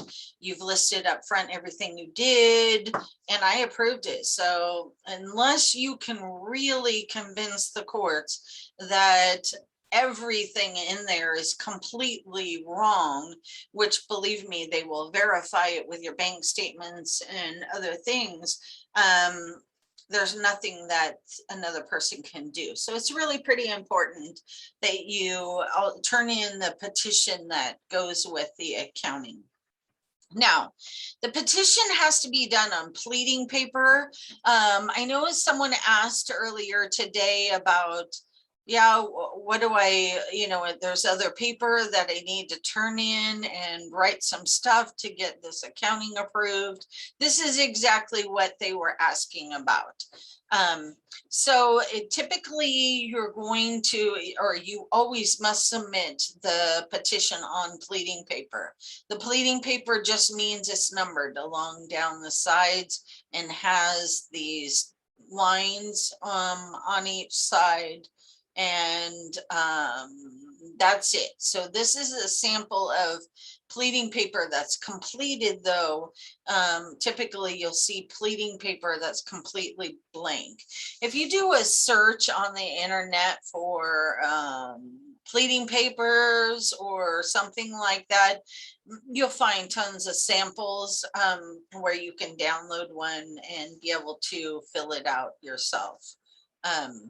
But anyway, so again, this is already pre-filled. I'm going to be explaining it as if it was a pro per person completing this. So the example is going to be a tiny bit different than what I explained. Okay, so the first line item is going to be your name. It's just the exact header that we used on the, and I'll switch real quickly. I don't want to make you dizzy, but I'm going to switch. It's going to be the same header information that you entered here on your inventory and appraisal. So same type of header information. Attorney for, you would just put your name, and again, per se, you can, whatever you wish to say about you call yourself. You will put the Superior Court of California. And again, remember my example on the inventory and appraisal was County of Orange, and then I changed it to be Contra Costa.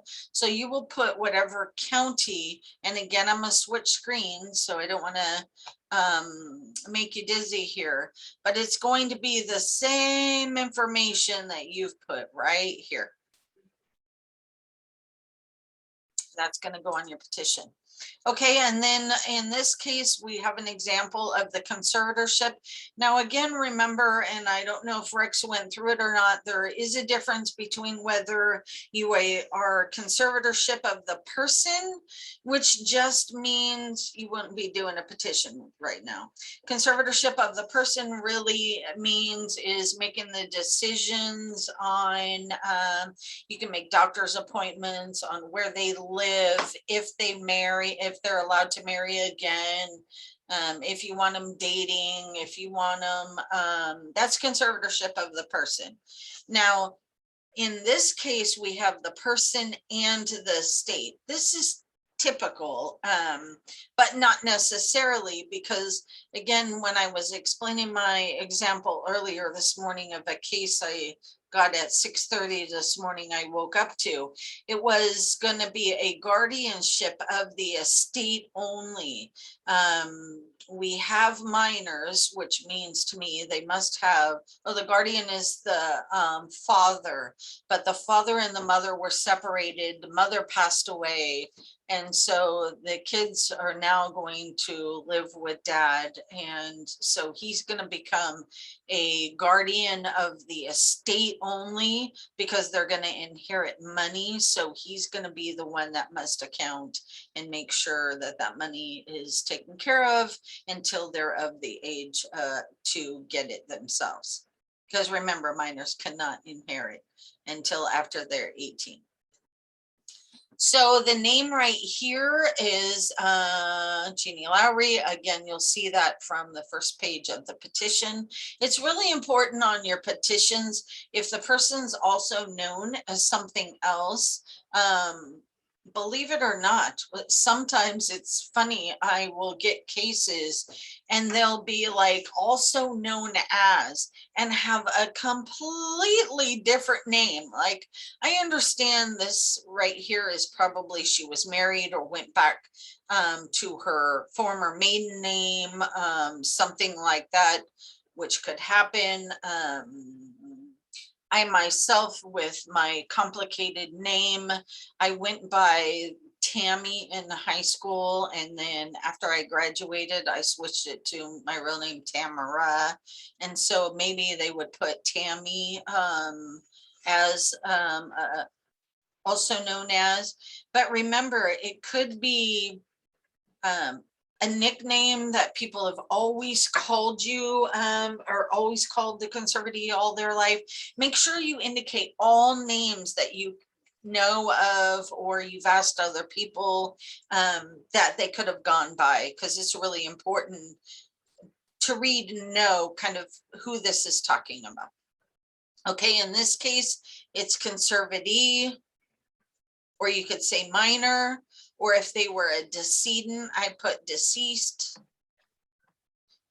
And you- Excuse me, really quick question. So if you're doing a probate one, how would you word that? Probate or personal representative or? No, you would say the estate of, Okay, thank you. and then the deceased person, and then again here, instead of conservatee, I'll put deceased. Okay, thank you. Mhm. Then you have the case number, same case number from your inventory and appraisal. And then you have the wording on what you're submitting. So this is the title of the document, really. And or gives the court a real quick view of what are you asking them to do, or what are you putting in front of them, or what are you submitting for approval, or what are your intentions? What is this? What am I about to get into? Really, basically, you give them kind of like a headline. So this tells them real quickly, this is your first account. If it is not your first and it's your second, so conservatorships, after your first account, which is due 1 year from the date of letters, for a conservatorship, well, here at least, the next accounting or the second account is 2 years after. And so this might be second account, this could be third account, this could be, you know, because some go a very long time. So there could be several accounts, but in this case, it's our first account, current. It's a report of the conservator, not the conservatee. You are the person's the conservator, so he's reporting, and a petition for its settlement.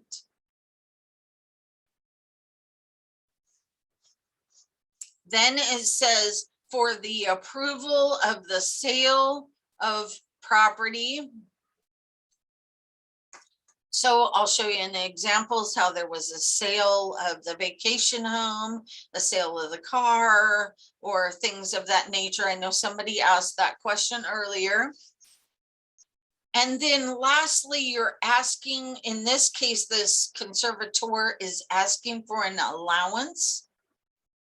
In some cases, if the conservator does not request an allowance or does not need or doesn't want to be paid back because maybe it's their brother or maybe it's someone they just don't want to take any money from the estate and be paid, they're fine volunteering their time and energy for this. You wouldn't ask for this, so you wouldn't put that in there. In this case, this person has an attorney. So the attorney and the conservator will, the attorney and the conservator's fees, if they want any, will never, and I'm saying never, be paid prior to the court authorizing it.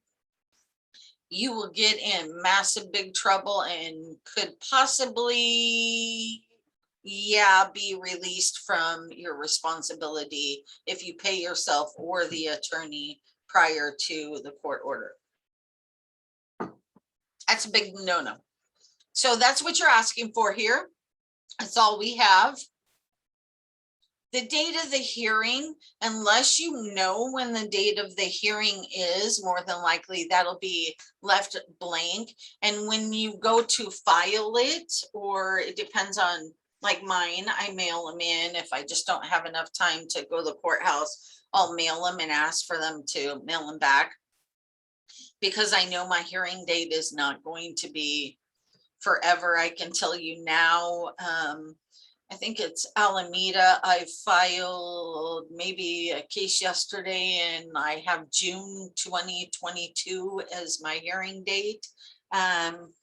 So they're backed up a little bit. So I mail mine in with an extra copy and I say, please file this or stamp file it and return it back to me. And whoever the file clerk is will handwrite my hearing date on there, the time, the department, The judicial officer, I typically like to leave blank because sometimes you may say, no, I have, and I'm just going to say the Alameda judge. No, I have Judge Sundin. He's the one that's been hearing my case the whole time. And for some reason, Judge Sundin is sick that day. And so somebody's, stepping, then they got to go through and cross out all the name, they can't sign something that says some other judge's name on it. So I just leave that blank. They fill it in on their own. Okay, so now we're getting into what does the petition say and start with. So first off, I usually start it, you can either, and this is really only formatting, but it's either Dave, that's you, you're the person. So you can either start it David Lowry, petitioner, or you can start it petitioner, David Lowry.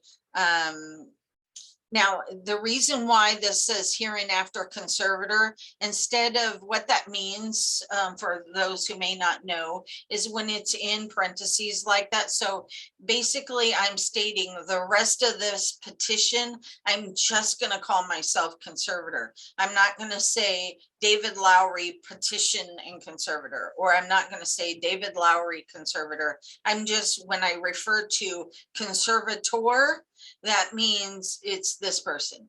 That's all that means. So you could either, you can not include this and just put your name throughout the whole document, or you can state for the rest of the document, I'll be called conservator.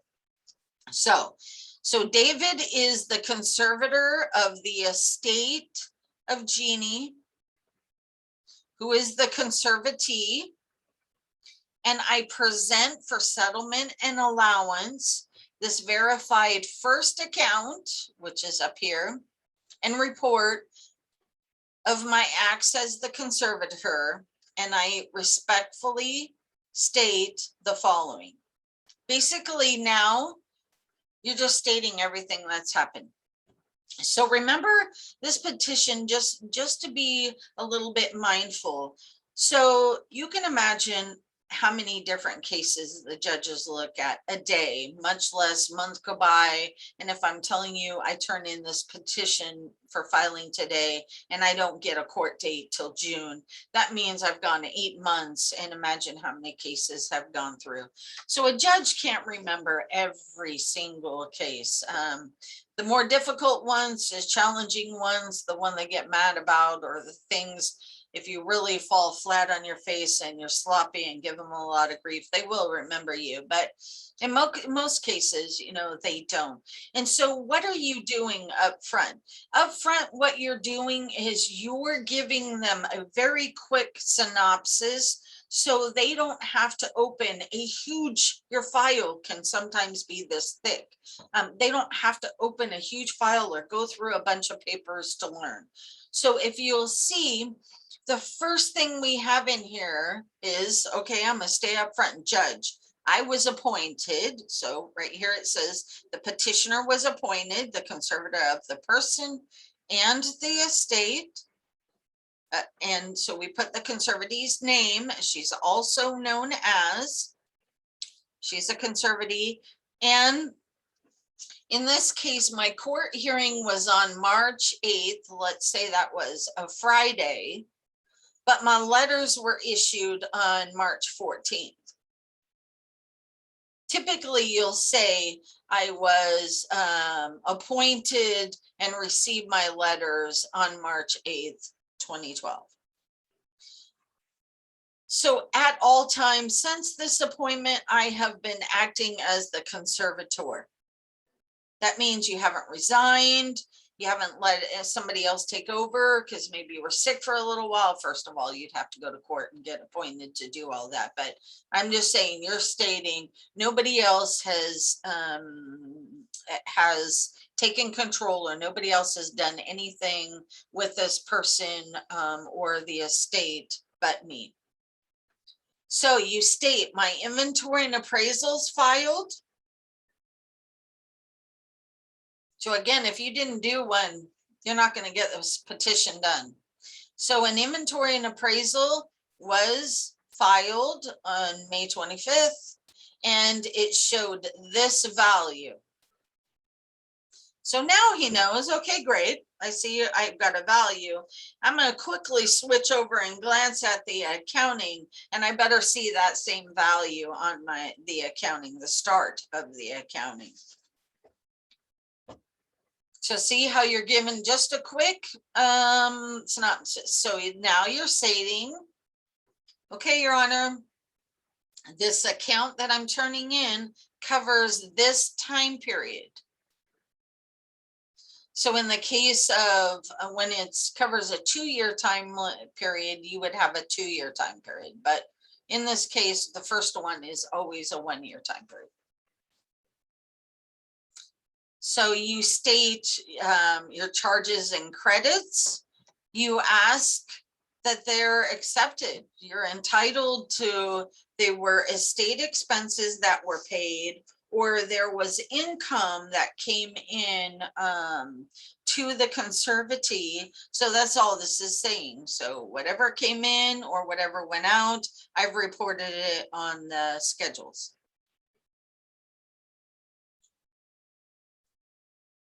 Okay, and really for the first few, like these first few, you will have them almost on every single petition. But when I get to some of these that go down, especially like a sale of automobile, you would state, well, what do I do if I didn't sell an automobile? No, just don't put it in.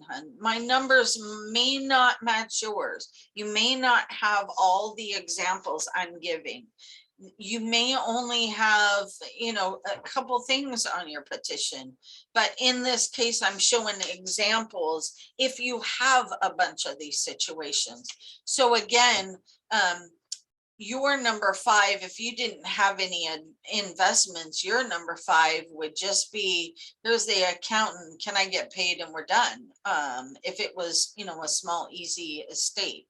So don't think that you have to have these. Again, you don't have them, just move on to the next line item, right? But the important things are here, and we'll continue to go through.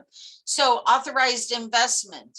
It is very important that when you are or you become a trustee, you become an administrator, a special administrator, a guardian, a guardianship, a conservatorship.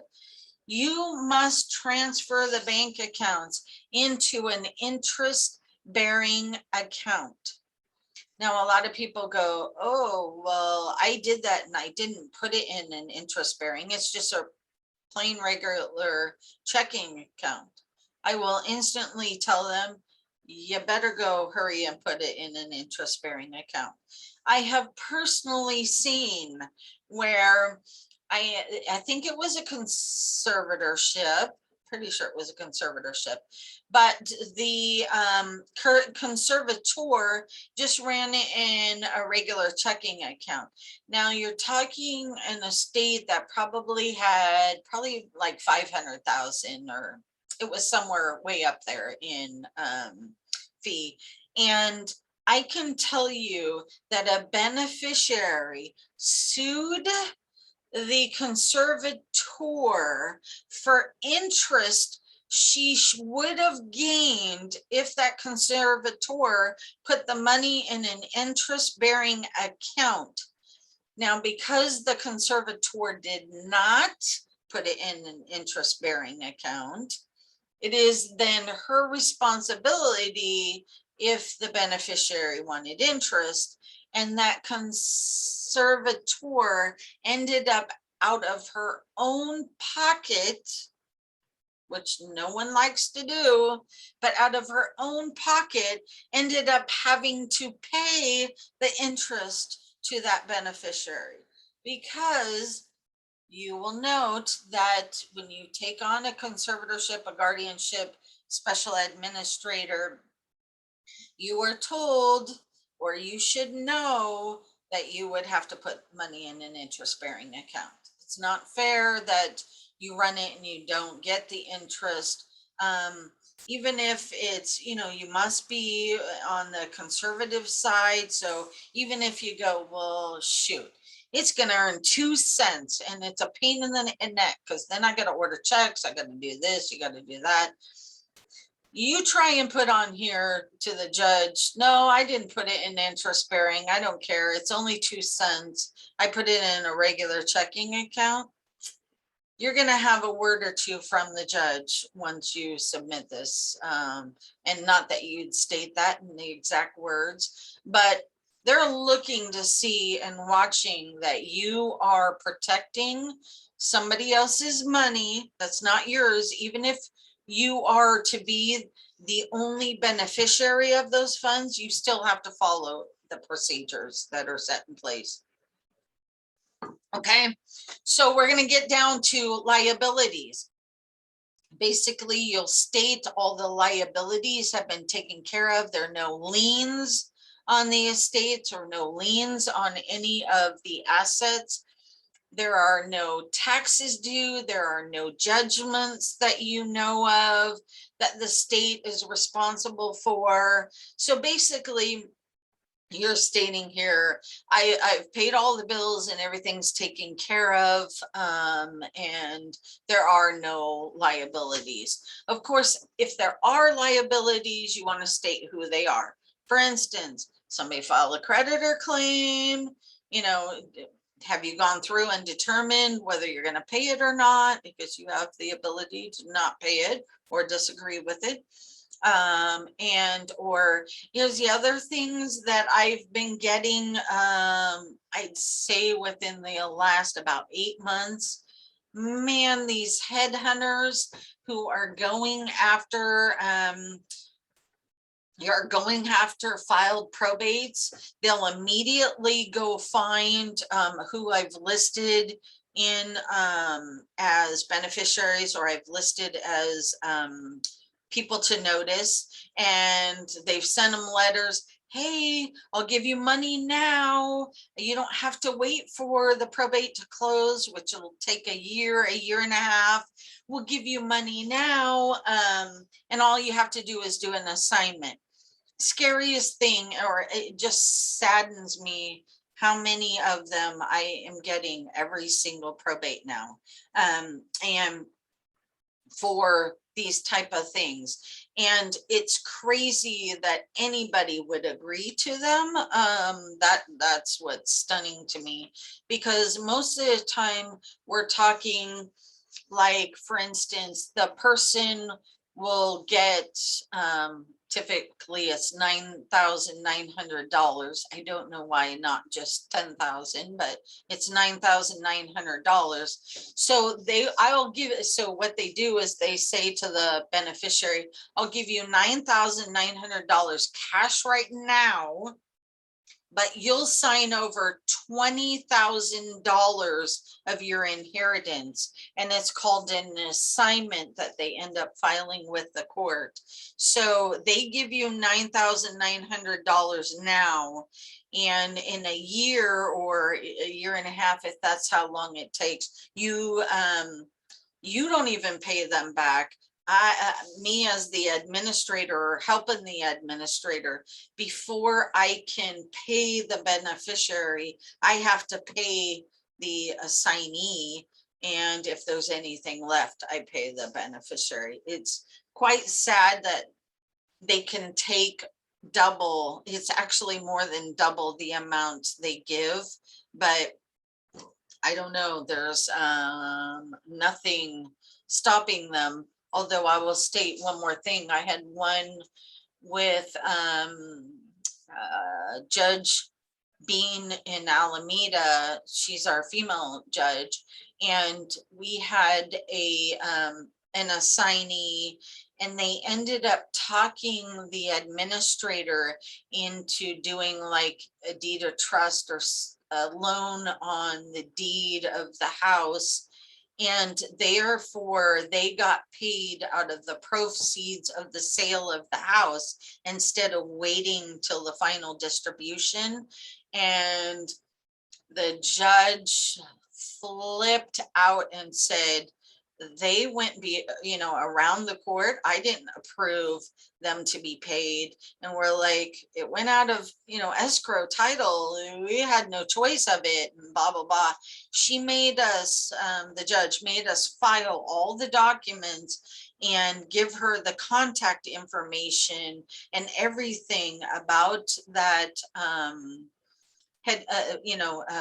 advanced company. And I'm pretty sure she made a phone call to them, and they'll never be doing that again. But, they really push limits on what they do. So if there are any statement of liabilities, make sure you basically list them. So in this case, or in the case of the accounting, there was a sale of the automobile. So we are writing in here, conservator sold the conservatee's automobile. It was listed on the inventory and appraisal. And in this case, you even go through, and you don't have to be the specific, I do it because it's easier for the judge, but it was attachment 2, that's non-cash. That immediately tells me, okay, a non-cash item, which is what an automobile is. It was line item number 7. And I actually sold it for a loss. But I've recorded that in my accounting on Schedule D. And I request now I'm the conservator, or I'm pretending to be, but I'm the conservator. I'm asking you, judge, to confirm and approve the sale that I did. So again, this is cutting off the liability of the conservator or the administrator, whoever, because you're saying, I realize I sold the car for a loss. It's because it had flat tires, or it was at a tow yard, and the amount it was going to cost me to get it out of tow and then put it for sale and have it towed to the house. And I just couldn't deal with all that. I live in another city that's 6 hours away. I would have had to drive down there, and if you said all of that, and that's the reason why you sold it for a loss, you told the person who bought it, go to the tow yard and pick it up, and you're responsible for everything. So you sold it to them as a discount. That's going to be approved. I mean, that's understandable. Just be honest. But I'll tell you one thing.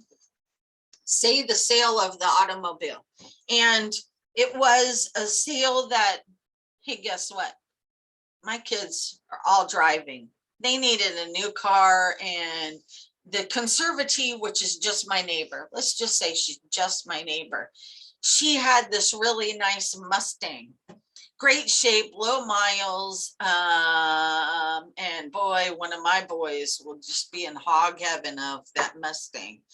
But I myself personally, and I'm just making a story up, but I myself, I'll buy it, but I can't afford that much. So the car's worth 10 grand, but I only have about 5.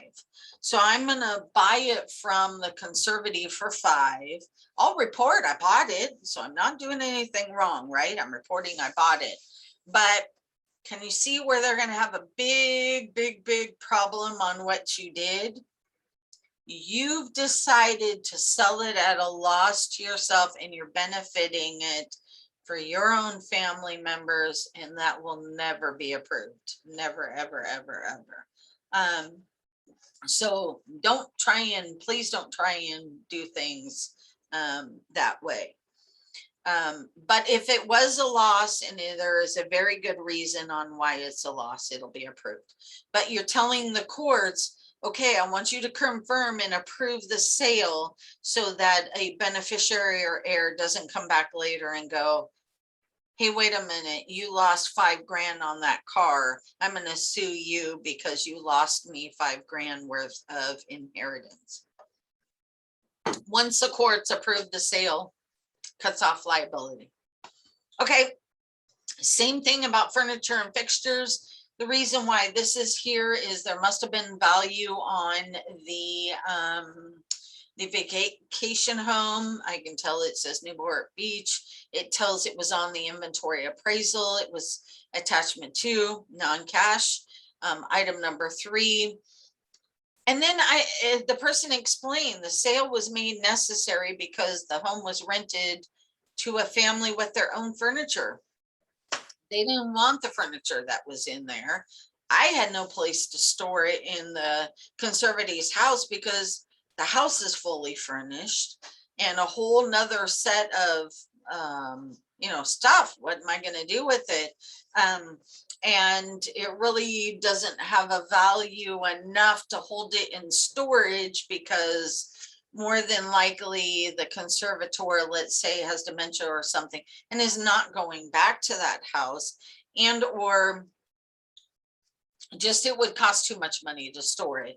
So you can say, okay, I sold it, and what you did, how you did it, and that kind of stuff.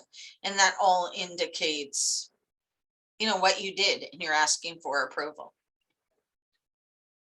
Okay, so continuing on, we have another sale of real property now. So we're going through every single thing we did during that accounting period. So here it's saying the conservator sold the vacation home. It was for a gain. It's listed on Schedule B of the accounting. The order of this court confirmed the sale. So that means this person had limited authority and used the court to confirm the sale. So you don't need to get approval of the sale of the home. So let me back up for those who are pro per. If you are granted limited authority and you need to sell a property, you cannot do so on your own. It has to be done by the judge. So you would get a court date, say I have a person who wants to buy, you turn in all of that information. They'll look at the inventory and appraisal. They'll make sure the new buyer is giving an amount above the inventory and appraisal. If not, you better have an extremely good reason, otherwise it'll be denied. But if you're given full authority, so there's two differences, there's limited or there's full. If you're given full authority, you are allowed to sell the residence without being court confirmed. So that means that you have a buyer, let's say on a vacation home, you have a buyer, you would go through the process of, okay, maybe looking at an inventory and appraisal, making sure the value's above, maybe talking to another realtor. You would do your due diligence and make sure that the purchaser is purchasing it for at least what is valued for, if not more. It's actually what the current market value would be right now, or when you were selling it. So in this case, you're indicating that the court confirmed the sale, so they don't have to worry about looking or making sure you sold it for the right price. The additional bond, here's where we get down to also. Okay, so now the reason why the additional bond is coming into place in this case is when you originally filed the inventory and appraisal, maybe you only had, or in our example, we only had $57,000 of cash, right? And then we had a bunch of non-cash assets. Well, now, if you can see, you will see how I sold real property. I sold a car. I've sold, I've sold a car. I've sold furnishings. I've sold real property. Well, guess what happened? Your cash went from 57,000 to could be $1 million now. You only have a $20,000 bond. Do you think that bond covers that $1 million you now have from those sales? No, absolutely it will not. So here you're saying, okay, at the time, you're telling the judge, I realize, in some cases you'll write, I realize my bond is only $20,000. I did sell the house. I'll tell you another thing that will happen, just so you're familiar. If you only have a $20,000 bond and the court is confirming, so $20,000 bond, you have limited authority, which means the court has to confirm the sale of the real property. When the court confirms the sale of the real property or sells the house basically for you, if you only have a $20,000 bond, you know what the judge is going to say? Okay, you tell the title company when they issue a check, put it in a blocked account. Or you go get a bond to increase the bond for the amount of the sale of the property. They are not, the courts will not allow you to put the cash in your regular cash checking account that you have access to, that you can spend the money out of, unless your bond covers that full amount, or unless it's in a blocked account, which means you can't touch it.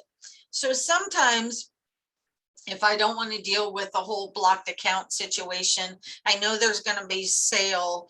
I, as an LDA, can look at look and see how much the bond is. Sometimes before I even file the petition to confirm a sale, I will tell the administrator, okay, you better go out and increase the bond. You're going to need about this much. They'll go out, increase the bond, pay for it, you know, ahead of time, so that when I get to my court date, before the house is even sold, but when I get to the court date, I can tell the court, or they can tell the court, I'm not telling them anything, but they can tell the court, okay, I realized I first only had a bond for 20,000. I went and increased it based on what I thought the house was going to sell for. So now I have a bond to cover the sale of the property, and the courts, one will love you, but they will really appreciate, okay, now they don't have to worry about where those funds are going. Otherwise, again, you run into the whole thing. It's not just this petition. If the court has to sell the house and then they tell you you have to put it in a blocked account, well, guess what? You have to turn around and you have to request an order. So you have to fill out a request, and then you have to get them to sign an order to put the funds in the blocked account. And then they'll send it to you. You got to get it certified. And then once you get it certified, you can take the check and the amount. But then again, that becomes another really tricky situation, because I had just last week, we went through that whole process. I have an order. The order was for $712,000, $250. Okay, I'm gonna use that number. But then when title actually closed and they issued the check, it was $712,500. So it wasn't the same as it was when I asked for the order. My order, the bank wouldn't take the order that was less. So then I had to go back and refile and pay all the funds again for the new amount that was the same as. So sometimes you try and do the request and the order for the blocked account from the judge prior to the check coming, but then if the amount changes even by the dollar, you've done nothing, because you got to start all over. Sometimes you'll wait until the check's issued, but then here's the other caveat: the courts will only give you 30 days to confirm or to turn in your blocked account receipt for that sale. So you run into a couple other things when it comes down here to the bond. So just be, you know, mindful of that. You'll see in the last line item, it says the conservator believes that the bond that is already filed and they have on filed is sufficient. So you're telling the judge, you know what, don't even worry. I've looked, I've made sure, and you gave him all the details. I think it's sufficient. Now he still could say, I don't think it is. I want more. And if that's his case, what he'll do is he'll cross this out that says it's sufficient, and he'll say not sufficient, require $10,000 more of a bond, and he'll initial it. So it's not like you'd have to rewrite the petition all over again. You will many times get a petition back and the judges, yeah, I don't like this word. I don't like that word. They'll cross it out. They'll initial it. And it becomes the order just crossed out and initialed, and just I've had one come back looking like a serious hot mess. And I was like, I can't even tell what line goes to what word. It was all over the page. I don't know how anybody else is going to read this order, but I don't get to choose that. So, okay, number 11, very important. This must, and I'll just tell you a billion, trillion, gazillion times. You don't have this number 11 on this petition, your petition will be thrown out the door. You must state if there is any affiliate relationship. What does that mean? I'll go through it again with a real quick example. So the Conservators gardener decides that he's going to go on vacation, maybe to Mexico, and he's going to be gone a month, a little bit of time. So this landscaper typically comes once a week, let's just say, and you pay that landscaper $50 every time he comes, or 75 now, or even 100, but now. And so you go through and you say, okay, gardener is $100 a week. You've been paying that. That's been your gardener for years and years and years and years. So, okay, great. But the gardener decides they're going to Mexico for a month, and oh Jesus, what am I going to do? Because I live in, or the house is in a homeowners association, which means the yards have to be kept up. So I've got to keep it up. I can't wait a month while he's gone. And so I start going, okay, I got to find real quick another landscaper. Yes, you do. That's your job, by the way. So I run out, I look, I call a few places. They're like, nah, I'm busy. I can't do weekly for a month. And plus, they don't want to feel like they're going to change their schedule for you, because they know it's only a month gig and you're going back to your other land. So it's not something permanent. So they're like, I'm not changing my schedule for you, when you only need me a month and then you're tossing me to the curb. So anyway, let's say I can't find any. So all of a sudden I'm running around home, I'm stressing, and then I go, I've got a son. That son knows how to mow down lawns. I'll give him a weed eater from the garage and, a blower. And son, guess what? Let's say he's home from college. He goes to school and he's home from college on a break. And so I say, son, I need you to go over once a week to this house and mow the lawns and just make it look decent. It's just for a month. Don't worry about it. Once a week. And then he goes, okay, I need college money. I'm going back. So this is a great opportunity. And I go, okay. And I said, oh, hey, I know what I'll do. I know you need the money super bad. So I'll give you $150 a week if you just do this for me for this month, because I really need you. I have nobody else, blah, blah, blah. Can you see where there's a tiny bit of a problem there? Hopefully you're answering yes. When I've decided to hire my son, and that's not illegal, that's perfectly fine.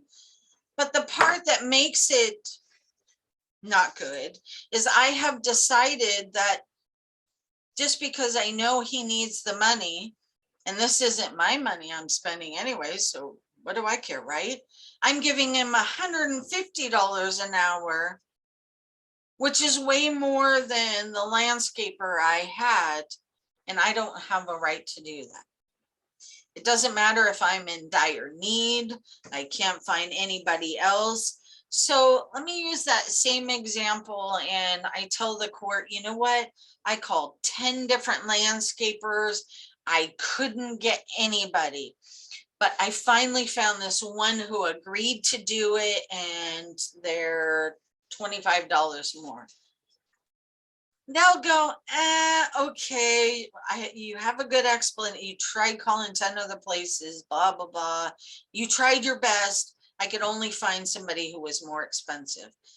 That's okay, because it wasn't my son. It wasn't like I was getting what they call or dipping into any type of self-dealing, which means I'm helping myself to monies that aren't mine.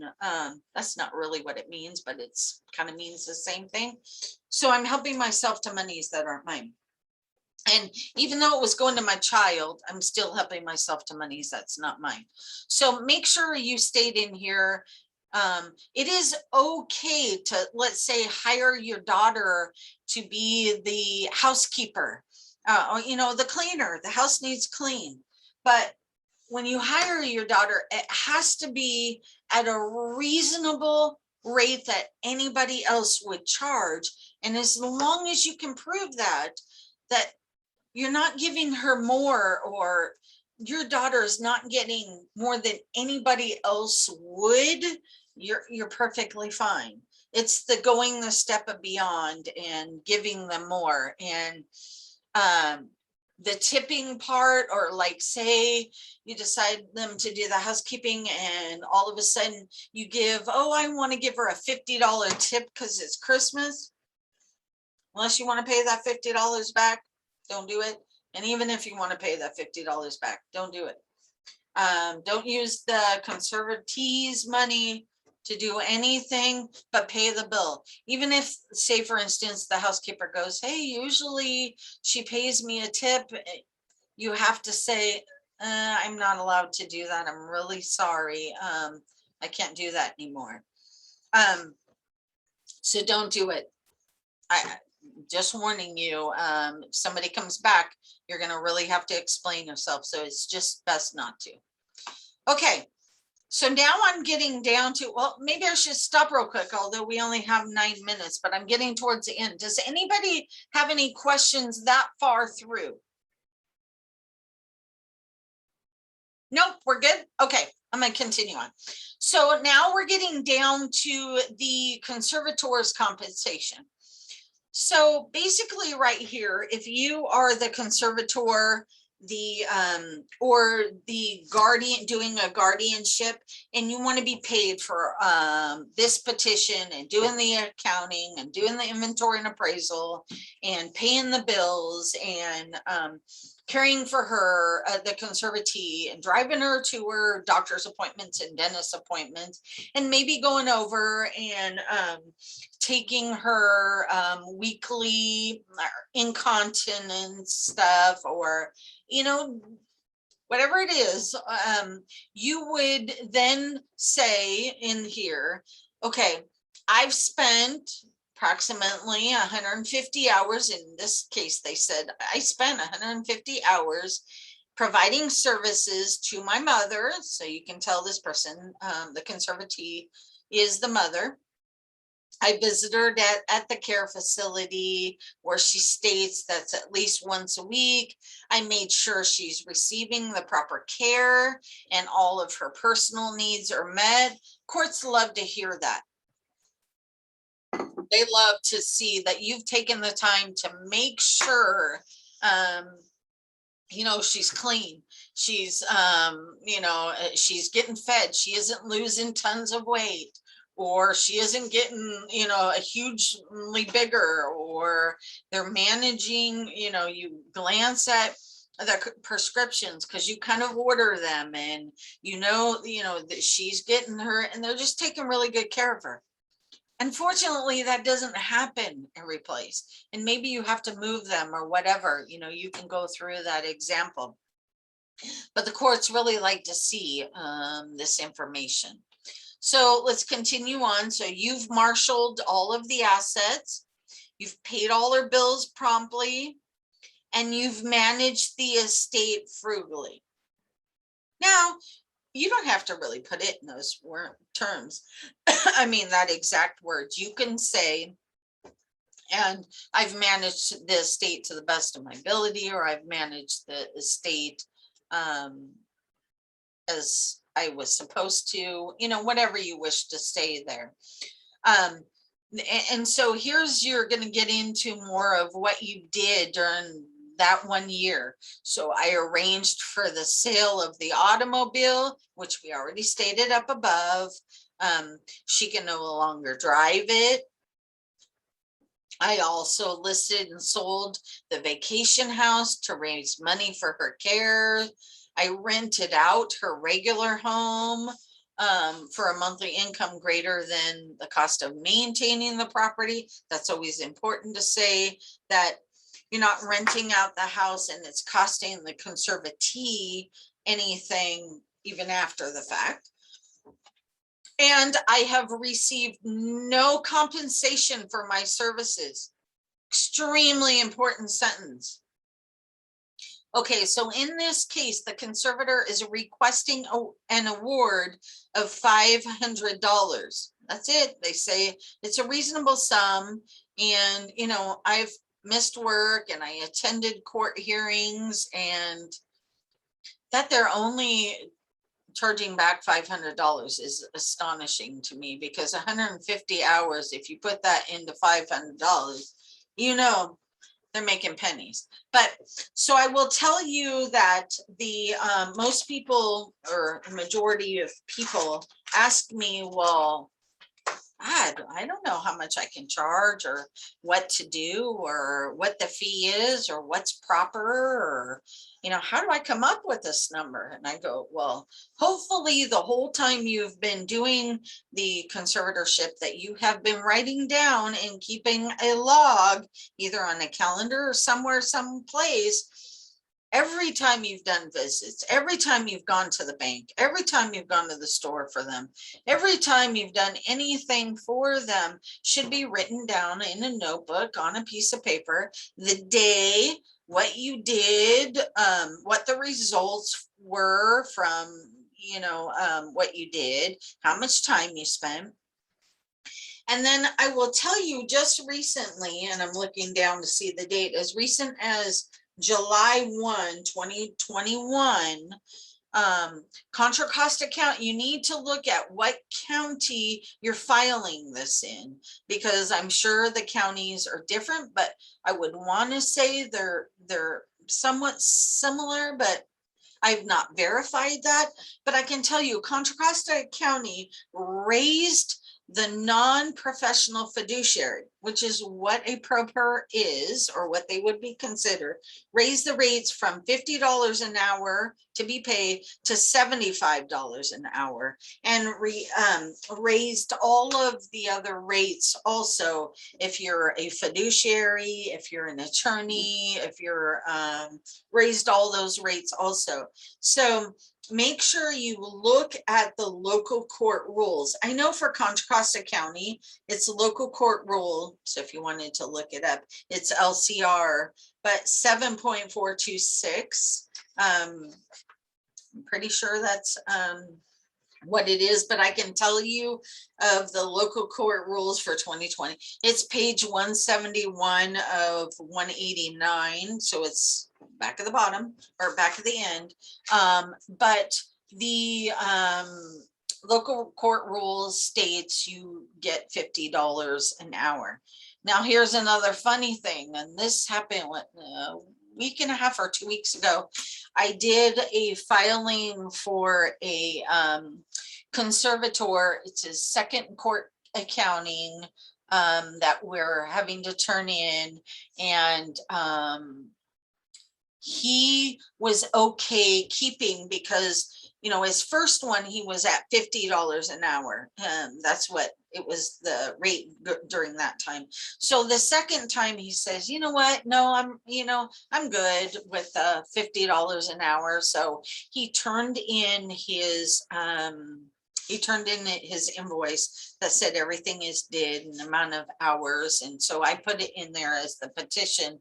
And then right before the court date, I jumped in and was looking at his tentative rulings, making sure there was nothing we needed really to correct before he went to court.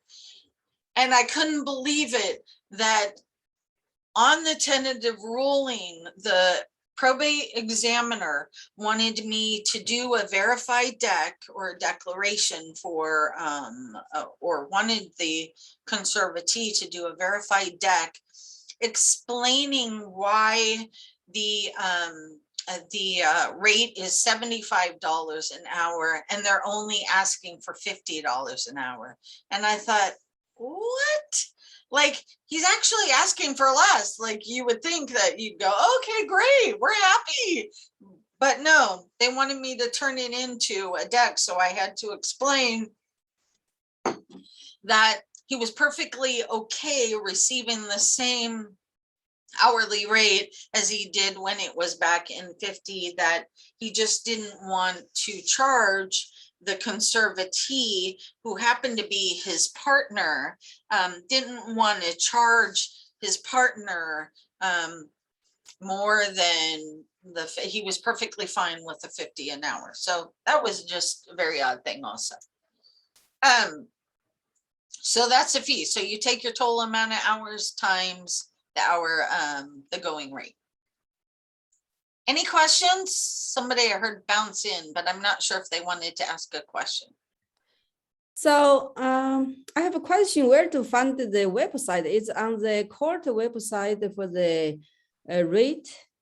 You can look up on the web, you can look up local rules or local, it's really local court rules. That's what LCR stands for. Okay. But you would look up local court rules and then type in whatever county you, whatever county you're in.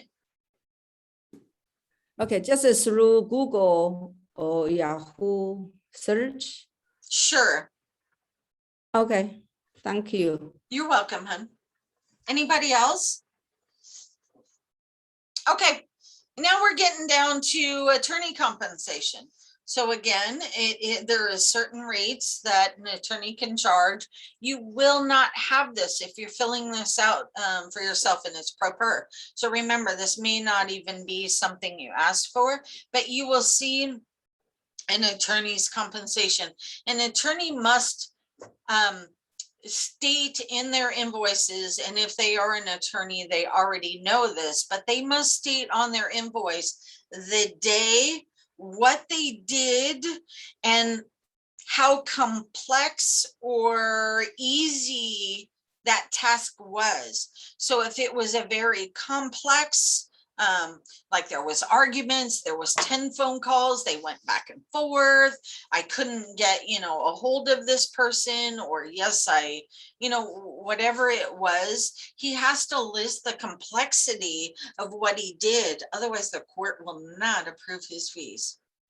They're very strict on approving attorney fees for a conservatee, but with the proper wording and the proper information on their invoice, they will get it paid. Okay, let's go down. The next one is veterans benefits. It's really important to state whether the person's receiving veterans benefits or not. This is not one that you can skip or leave off. You must put it in there. You will state whether they are or they are not receiving any benefits. It's really important that the courts know that. So also a state hospital. This is one that you don't have a choice whether you put it in or not. You will always put it in. You are stating that whether the conservatee is confined or in a state hospital. Okay, most of the time, I always indicate mine, no, they are not in a state hospital, but if they are, they are. Now, another really good thing, but it's not required that you put this in, but what is the conservatee's address? In this case where I was talking about confidentiality and how this is a petition that anybody could pick up. I can tell you by stating that they're in a convalescent home or something like that, the care facility or where they're at knows that not just a random person can come in and start talking about one of the patients. They will quickly, ask you to exit, especially with COVID and all that. But it's really nice that the judge knows. So even if, say, for instance, a lot of them I have state, the conservatee is now living with me, or the conservatee is living with her son in Arizona, or the conservatee is living with, a sister and I never put their exact address. It's good enough that I say a family member. Now, if I say the conservatee is living with her boyfriend she met online last month, and they're somewhere in Southern California. Can you see how that will not work for our courts? Here you are supposed to be taking care of this person, and you think they're somewhere in California, or Southern California. You'd be in a tiny bit of trouble if that was the case. And I'm not saying ever lie. If they're truly at some guy's house they met online a month ago, you have the ability to not allow them to move there because you control them. But that just shouldn't happen. So you do not have to list a full address, or maybe I just state Best Care Convalescent Hospital, Maple Street, Tustin. Make the person do some work if they really want to do some research. May I ask a question? Of course. Okay, since we're talking about the address, my scenario is I had my mother who has dementia in an assisted living facility where, she could be as independent as she could. And her sister picked her up from the facility and never brought her back. And so that's why I'm filing for conservatorship, because I'm an only child. Correct. So would I list the address that she's currently at now, which is her sister's house? That's correct. And I myself would also indicate on there that she was taken, and you can't say against her will because you don't know what her will was at the time. Especially, I'm very surprised any care facility would have allowed that without a conservatorship or some type of court orders. They know somebody that comes in with dementia or any type of memory, even if it hasn't gone to the dementia stages yet. Anybody with a memory, people just can't walk in and take them out. So I'm pretty shocked about hearing that. But I would put all the information that the sister came and took her without notification to family, without any information, and that you are attempting to get her back. Got it. Okay, so I would put an address that she's currently at. I want to finish. Okay, so it's after 12:30 and Rex is saying to quit and cut it off. But if you guys wish to continue on with me, I will continue and continue through the petition. But if you have to go, I so understand, and I apologize. We had a lot of people in the class today, so I knew it was going to go over. We do this class often, so you can hear this exact same information the next class we have. So if you have to go, just bounce yourself off. But if not, and you want to stay and hear the rest of it, I am going to go ahead and continue and complete the whole thing. We only have a little bit more that I know of anyway. So again, that's totally up to you whether you want to leave or not. But I'm going to continue through and hopefully just take a little amount of time. But yes, I'm so sorry. I'm gonna go back to your question because he came in and distracted me. I would put all that you stated, the memory care facility where she was, and more than likely the sister who did take her, hopefully it's not in another state, because then you have a whole other bunch of issues you got to deal with. But no, she's in Contra Costa County. I live Okay. in Sacramento, so she took her from Sacramento, and she's in Contra Costa County, which is why I have to file in Contra Costa County. Yes, agree. So I would indicate that information, but I can tell you that more than likely, as soon as you file the conservatorship, because you do have to give notice to the sister and her, that you're going to get some type of opposition or objection to your conservatorship, and it could be a tiny bit. Just get ready for that, because that's typically what happens a whole lot, is they'll start filing papers to object to it. Well, that's fine. I don't have a problem with that because I, Keep I'm not- going, girl. If that's your Yeah. mama and you want your mama, keep Yeah. going. Do and see what this, you gotta do, yeah, right? I gotta do it. Gotta do it. She's not even let me see her or talk to her. Oh, no, absolutely Yeah, not. this is the only recourse I have. Right? I will be a bulldog fighting for my mom and kids. Or my mom, my family and kids, and you'll see a bulldog come out in me. But I agree with you, and I appreciate what you're doing. Go get mama. Okay, so Thank you. anyway, the other big thing that you must do, okay, so attach up here top account statements.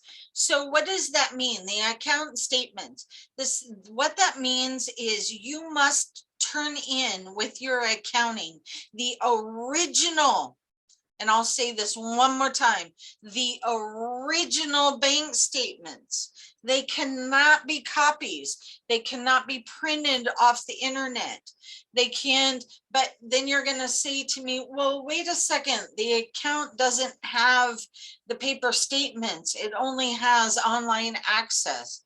Well, great. Well, that's just going to mean a little bit extra work for you, because if you cannot get original statements mailed to you, or don't want to deal with that hassle, what has to happen is once you have your accounting done, you must go to the bank, ask the bank to print the statements, and then they have to certify them that they are original, and you will turn in what the bank provides to you. So I will tell you, if you have banking and you have it where you have online statements, you better change it to I need paper. This is going to be turned into the court. I need paper. Now, the only other thing it is there has been, which I think Rex put it in your paperwork, he attached a copy, but there is a cover page that he's included as a sample. And the cover page is to be submitted with the accounting. And I'll tell you again, another reason why. This petition, I've repeated myself 1,000 times, but this petition is public record, meaning I just want to be nosy. I don't care. I have nothing else to do. I'm bored. I'm gonna go to the courthouse and just grab a bunch of probate files. What do you think would happen if my bank statements were attached to this dang accounting and petition? I'd be able to see it. I'd know the name, the account number, everything you spend every month, where you go, who's your utility provider, who's your credit card provider. I know this conservative's life. So what you do is you actually submit the bank statements as a separate, so it has a cover letter or a cover page that's in the template form, or this same pleading paper, and you have a cover page that will state these are all the account bank statements, and you will submit them as a separate document, which will be marked confidential. And therefore, as long as you mark those confidential, they're never available to the public. So again, let me start over again. You must turn in the original bank statements with your accounting, right? You must turn them in, but do not attach them to this petition. What you'll do is you'll do a separate cover page that says I'm submitting my bank statements. Keep them confidential, or this is confidential information. And so they will not become part of the record.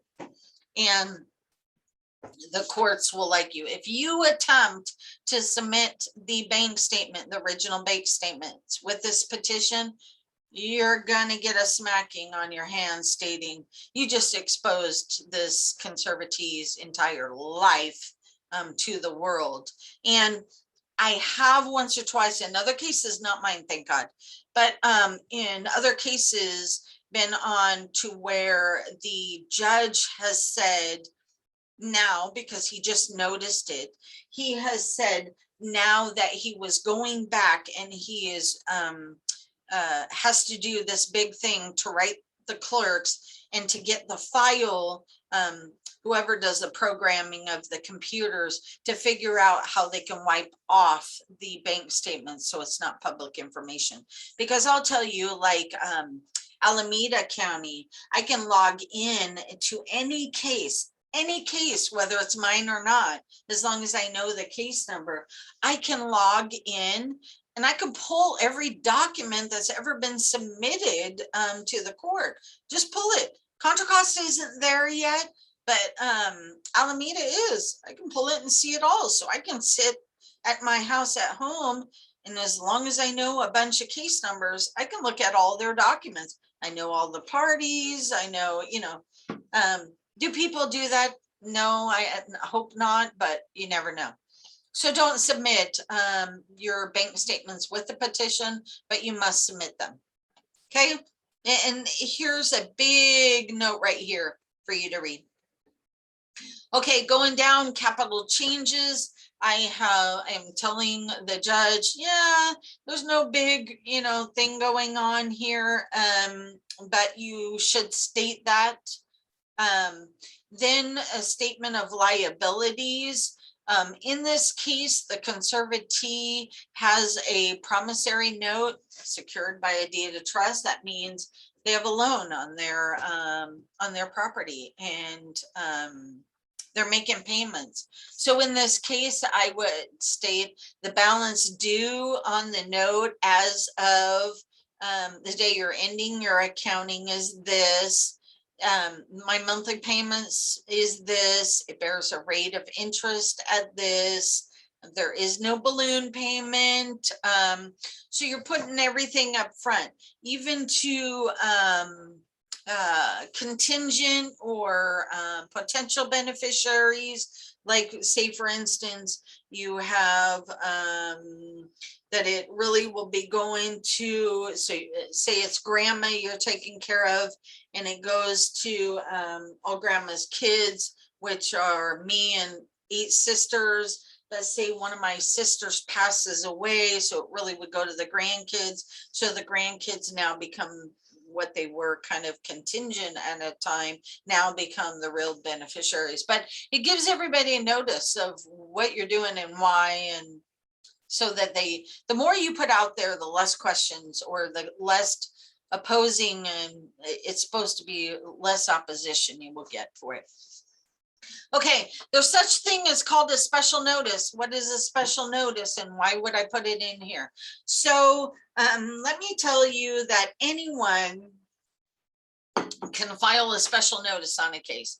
So say, for instance, you tell me, okay, I'm a conservator for my mom, and I say to myself, God, you know, I'm bored. I want to know everything that's going on, like the one about mom. I want to see if she gets mom back. I'm just like kind of interested. As long as I find out the case number, I pay, I think it's $40. Yeah, it's $40. I don't think it's gone up, but I pay $40 and I file in court what's called a special notice. So you get a notice, you get the copy of the notice that I filed that states every single time you file a document with the court, you have to send me a copy. Now you can say, I don't know her. I'm not sending her nothing, like nosy, or no, I don't even know who they are. I'm not sending them nothing. Guess what will happen to you? You're going to get a fine. You will get removed. When I file a request for special notice, and I file it with the court, you have no choice but to send me every copy of everything that you file, and everything anybody else files, they must send me a copy of it. And whether I do anything or not, whether it's any of my business or not, that's not questioned. I have a right to know what's going on with your case as long as I file the special notice. So when you do, if you're doing a conservatorship and or a guardianship or a probate, you will receive in the mail, or the administrator will receive in the mail, a request for special notice. Most of the time for my clients, they'll go, what does this mean? Who's this? I don't even know who they are. And the minute I see them, I say, okay, you have to send them copies of everything you file, whether you want to or not. And I have seen where cases where the person has decided not to send notice, or they forgot because they didn't put them on a service list and they forgot to send them notice, and the court fined them $40 for every time they filed something and did not send a copy to the person. So you will get fined. They will pick it out too. They must have a tickler, because every time I see it, and it's funny, I see a few other people's tentative rulings when I'm looking for mine.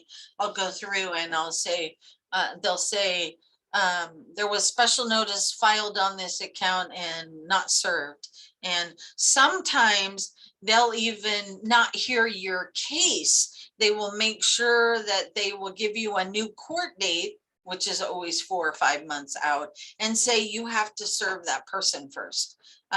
So here you are, you've already waited 4 or 5 months to get yours heard, and then the week before you get your tentative rulings that say, guess what, you didn't serve the person that had special notice, and now you got to wait 4 months longer. So you could be out 8, 9 months, even longer, because you forgot to serve somebody who served a special notice. So pay attention to those, son.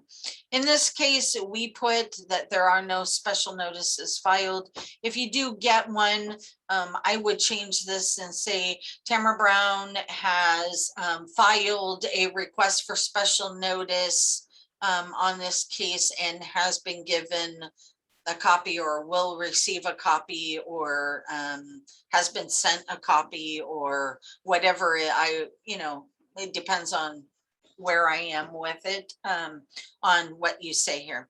Otherwise, you must state every single time whether you have a special notice or not, because it alerts to the court that you know that if they come, what you have to do with them. And so you're saying whether you've received a special notice or not. Okay, we're getting to the very end. So at the end of our petition, we're going to tell the judge, okay, now you've told him the story, he's got it. Now what do you want him to do? Okay, I don't know. So you will say, I, the conservator, praise, whether you want to use the word or not, totally up to you, that you accept, or, okay, let me just read it, that the account and report, so the account is your counting, this is your report, your petition, to be approved and settled. So judge, I want your blessing.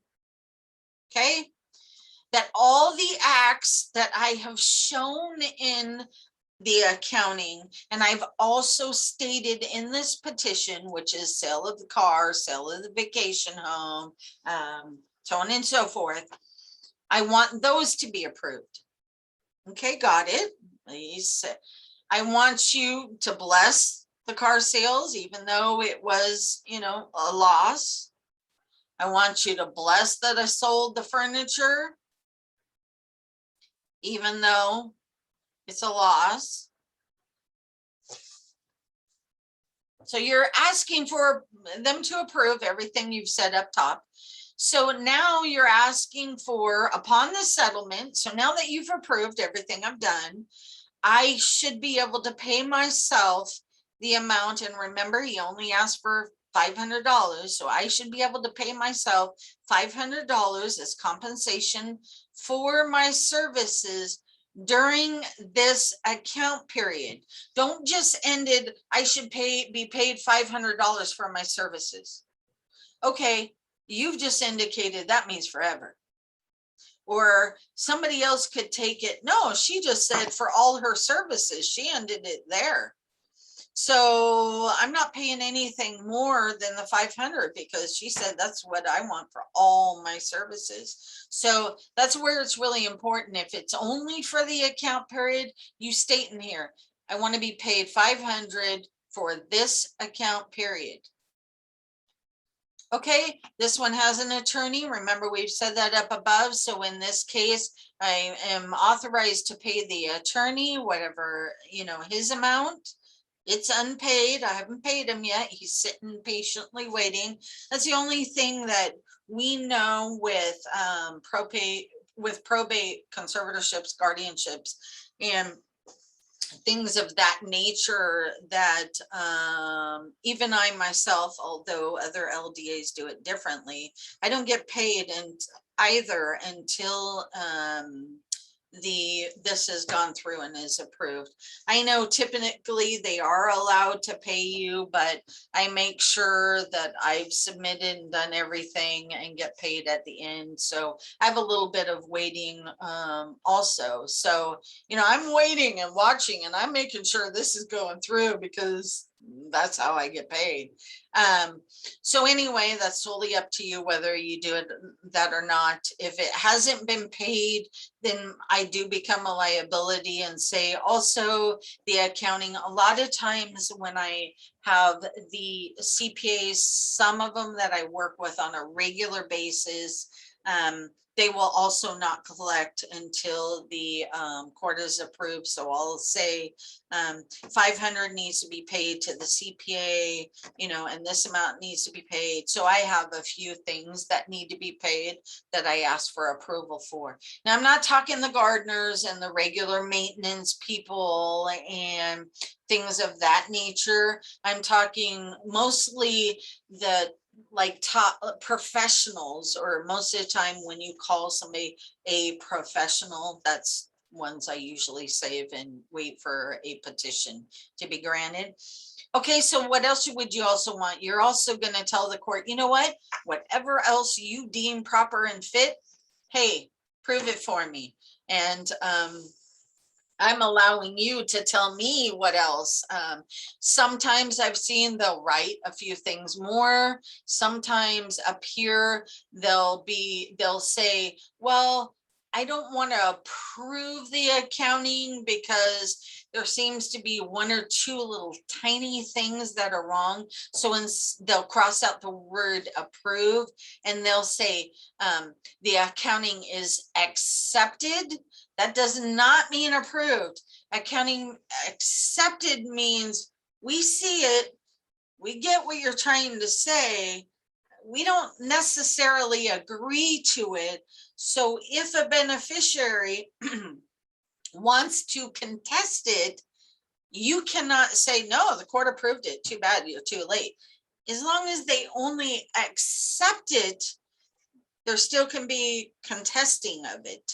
So that's the difference. If you see that, you really want it to say approved, but if the judge crosses it out and says, no, I will only accept it, doesn't relieve your liability. That's really what that means. Okay, so then you would put a date and your name, and you will sign it. You will not have this line in here if you do not have an attorney and you're doing proper. Okay, last page, promise. Now, there's something called a verification. I have, and I can't tell you how many other LDAs or people who do the same type of work for me in different counties, and maybe they're a little bit new to filing probate cases or things of that nature. I've had them come to me and they're like, Tam, I need your help. Can you help me read tentative rulings? I just don't get what they want. And say a probate examiner will say something like, need verified deck. Now, literally, that's what they write. And so even as a pro per person, you're gonna go, what on earth does that mean? And somebody who's a new LDA will go, what's a verified deck? What is a deck? And they might not necessarily put it together. I can tell you, here's the $1 million lottery question. This page right here is what they call a verified deck. It must be included, must. Your petition will never get through the courts if you don't have this verified deck. It's actually not a verified deck, it's a verified declaration.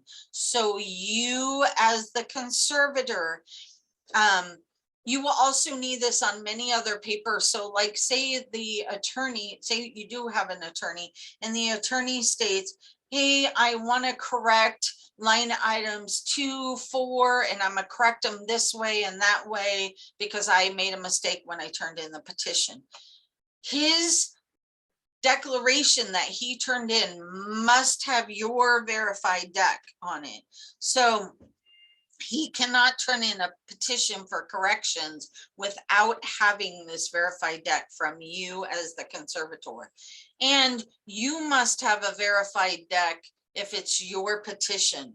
So this, they will ask for every single time. And again, they may only write, please provide a verified deck, or a verified deck is missing, or please have conservator complete a verified deck. So if they say anything with that type of wording, this is what they're meaning. And it should include these exact words. So you, the undersigned, as the conservator for the above named conservatee, you've turned in the account, which also includes all of the schedules, and it is true and correct to your knowledge.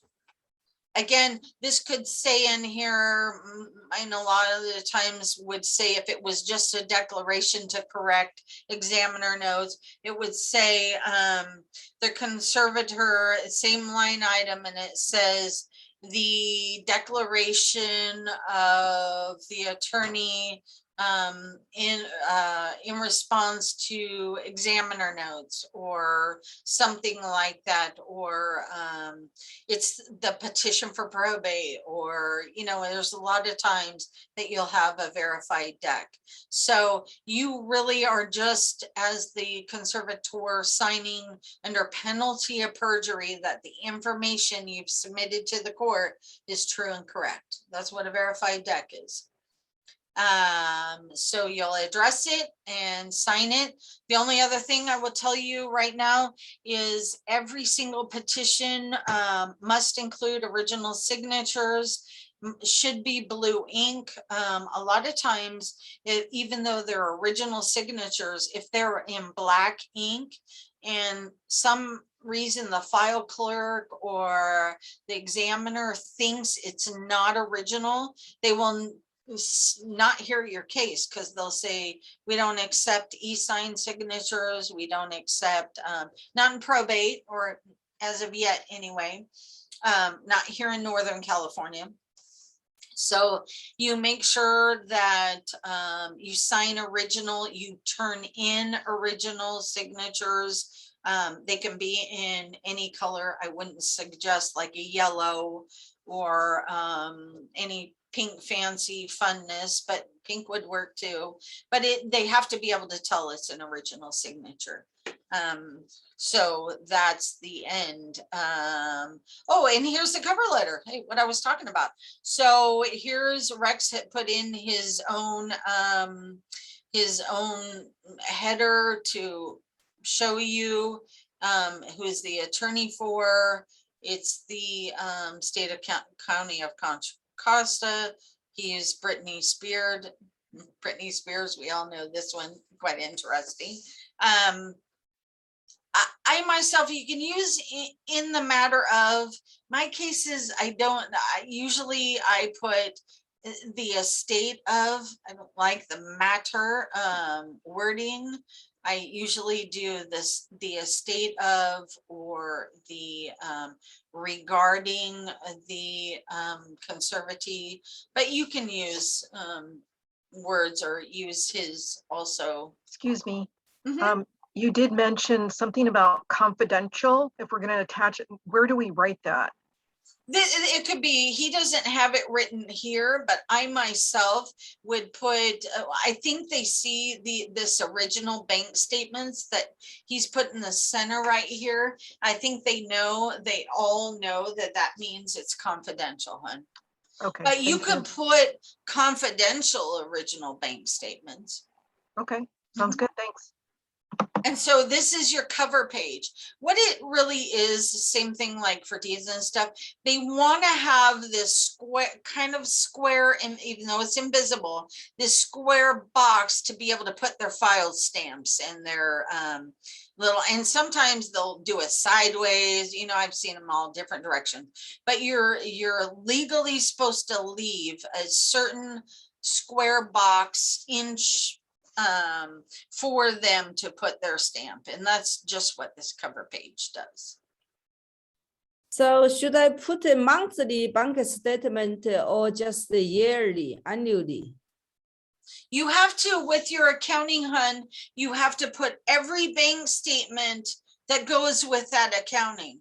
So if your accounting, let's say, is from January 1, 2021, and you're going to end it on December 31, 2021, then you would have January, February, March, April, May. You would have every bank statement that covers that period. Now, I myself truly, because I have a conservatorship, and this was a little bit odd, but I have a conservatorship that I'm working on finishing the accounting. And so the conservator received letters on January 3rd, 2021. So I'm just going to use that date, but I think it was January 3rd, 2019 or something. But anyway, January 3rd, 2021. And so my account for this conservatorship is in a year. So I sat there and said, okay, hold on. Like, so really my countings due January 3rd, 2022, which is a Sunday. And so instead of going late, I'll go early. And I'm actually, and I don't know if this is going to be approved, but I would think it would. But I'm actually going to go from January to November. November 30th, I'm going to end it a month early and tell the judge from now on, I'm going to do the accounting. Now, I'm not going to tell, I'm just going to write this in the papers, but I'm going to tell the courts, I'm going to start submitting December 1, because me trying to, at the end of the year with Christmas, with New Year's, with COVID, with everything else that's against me, to try and file and have these papers in the courthouse by January 3rd, 2022. Like if I waited till February 30th, 2021 and ended it then, I'm not going to get a bank statement from the bank unless I'm at the bank on December 31 going, okay, it's midnight. Can you print me the statement now? I mean, I wouldn't have that information. So me, myself, I've ended the account early just for the first one. And then from now on, I'll run December to December so I miss that holiday. That would be the only time I would tell you that that might be a good idea. Otherwise, you must do a full year based on your appointment. But again, if you had something like January 3rd, you can see how it would be impossible for me to try and get a filing done and end an accounting and so on and so forth. So I'm doing it early. That's my choice. Will that be approved? I don't know. If it's not, of course, I won't even charge the person to, run it through December 30th and we do a new filing.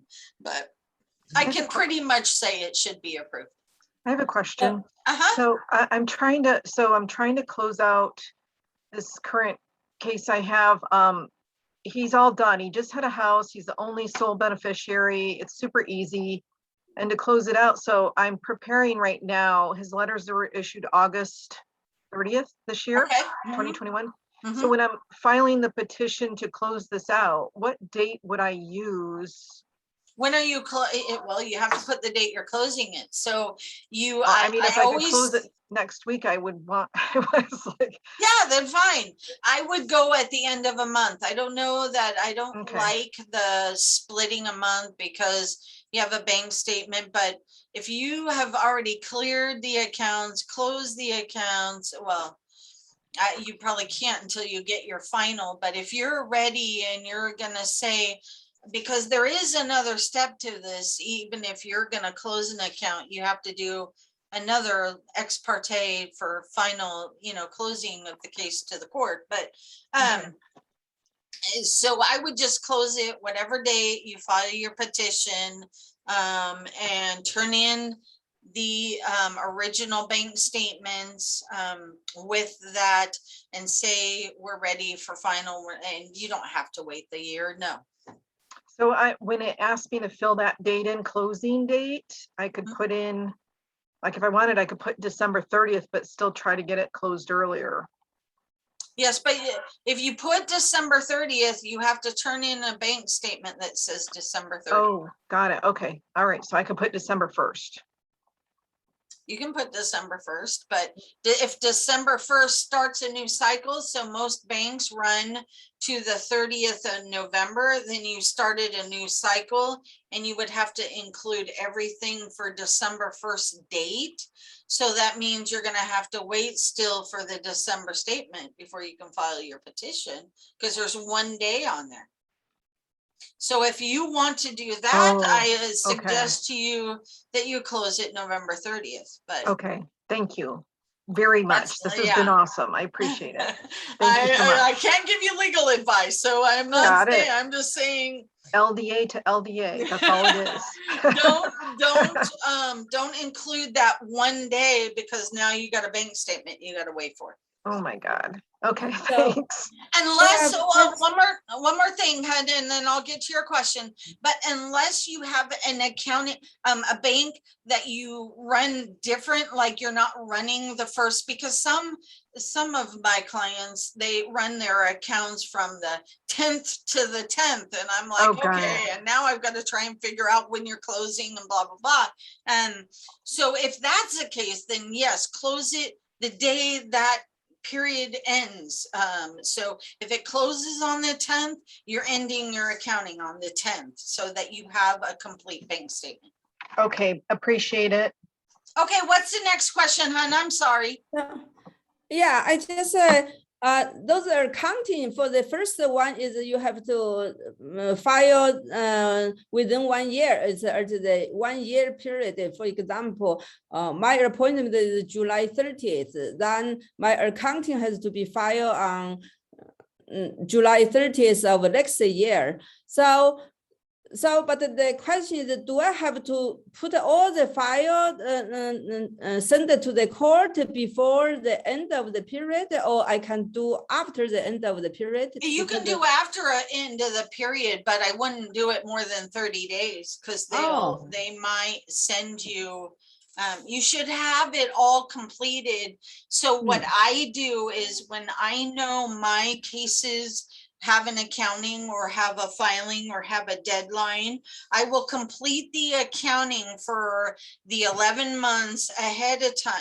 I won't do it every single month. I'll wait till that 11th month.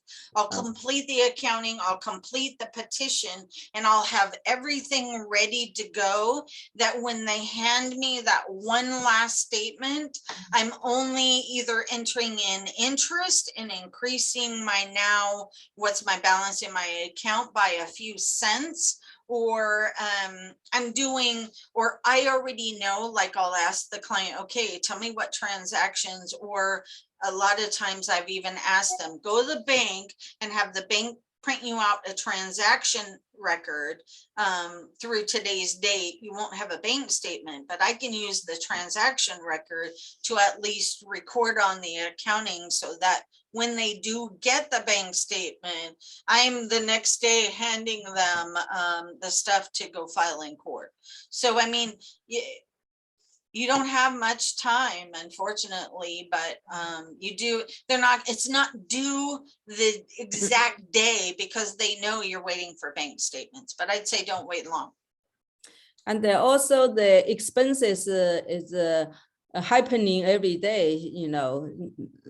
Yeah, because shopping and the food and the shelter and those, then it's all ongoing. And I have another question. If you know the conservative that have enough money to pay for the service or whatever, can let the service be rolled over to the next year until conservative has enough asset to pay for the service, like attorney service or the conservators service?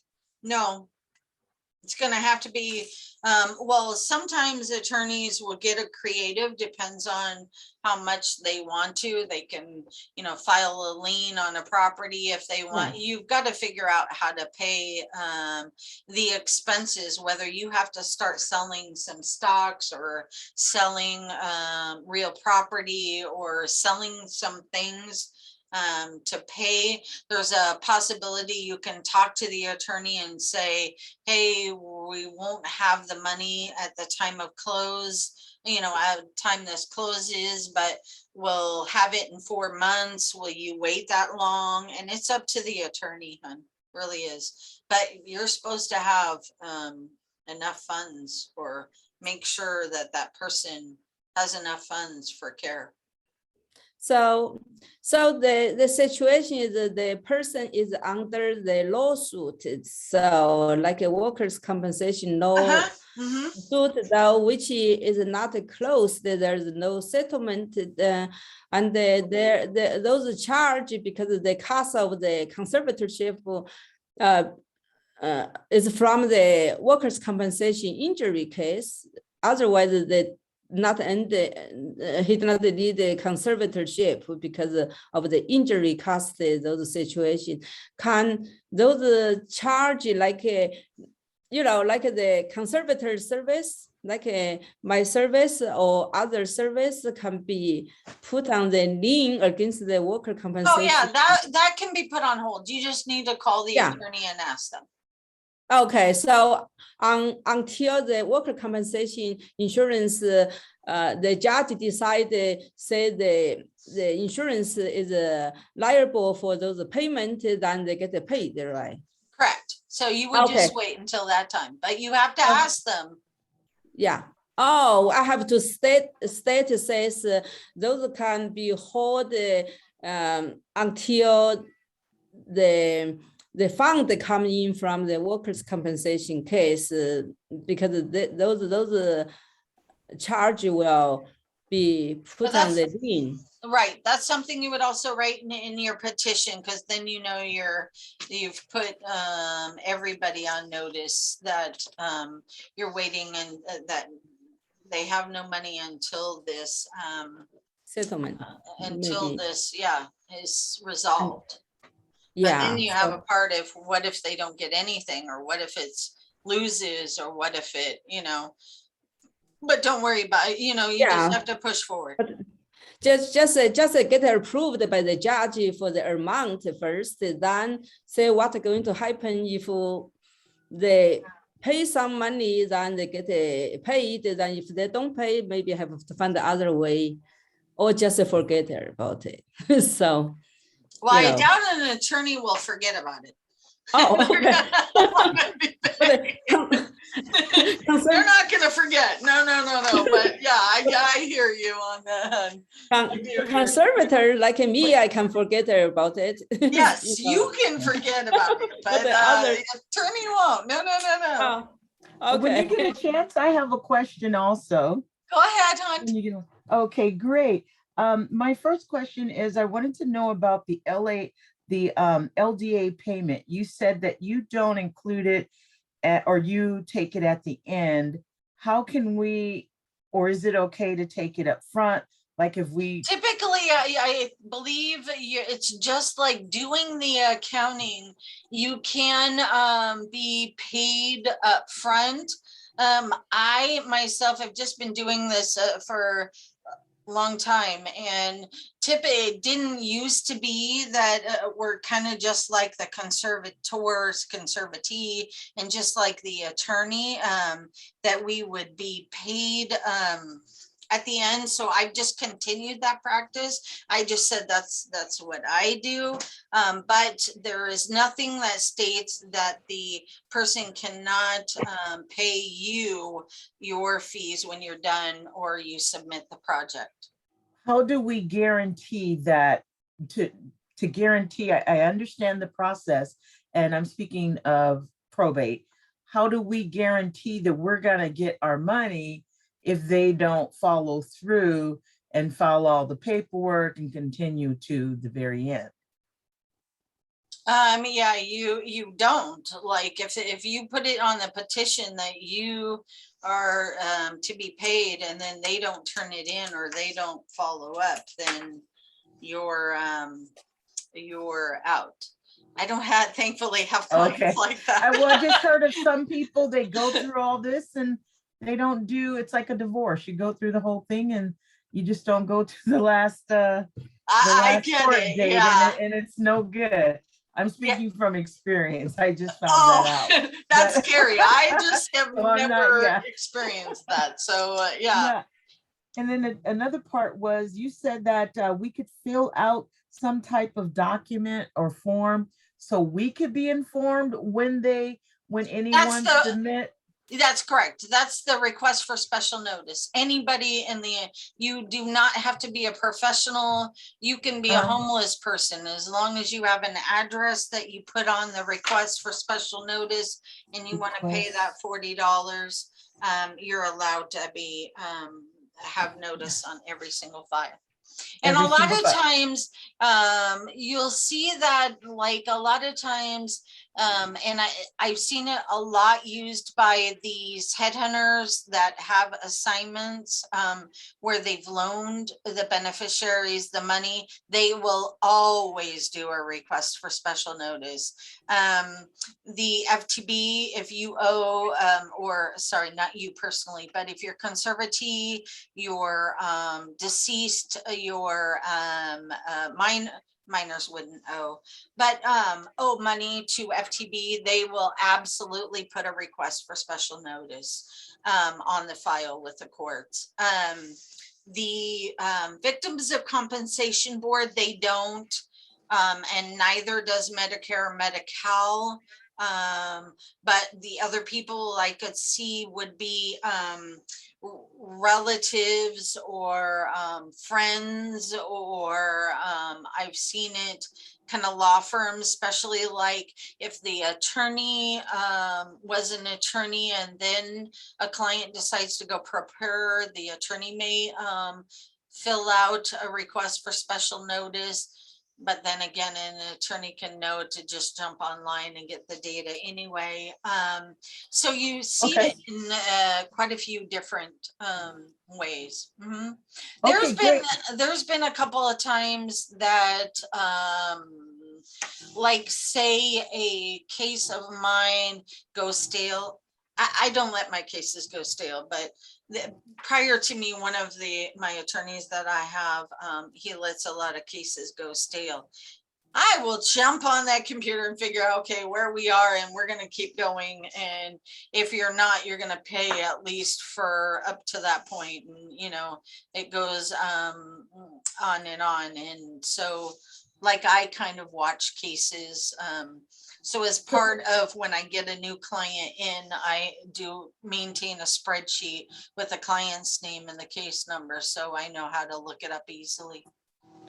Okay, great. I'd love to see a copy of that spreadsheet. I mean, just, you know, how you lay it out if possible. And also, last question to that, how does the court notify you? And is it, when they notify you, is it the same time frame Or is it like 30-day delay, 15 days delay? Is it by email or noticed? Hey, I'm sorry, I don't get your question. How the court When- notifies you of what? Yes, when you pay the $40 and you do the request for special notice, does That the court special, know?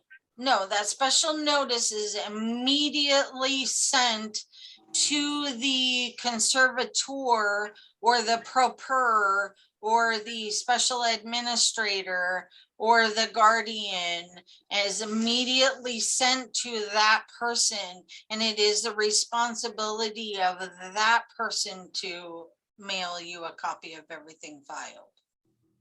Oh, okay, because I'm just thinking in terms of our client. Like if I have a probate, I'm doing a probate for a client and I want to follow and make sure they're following everything on time. Is that something I want to do?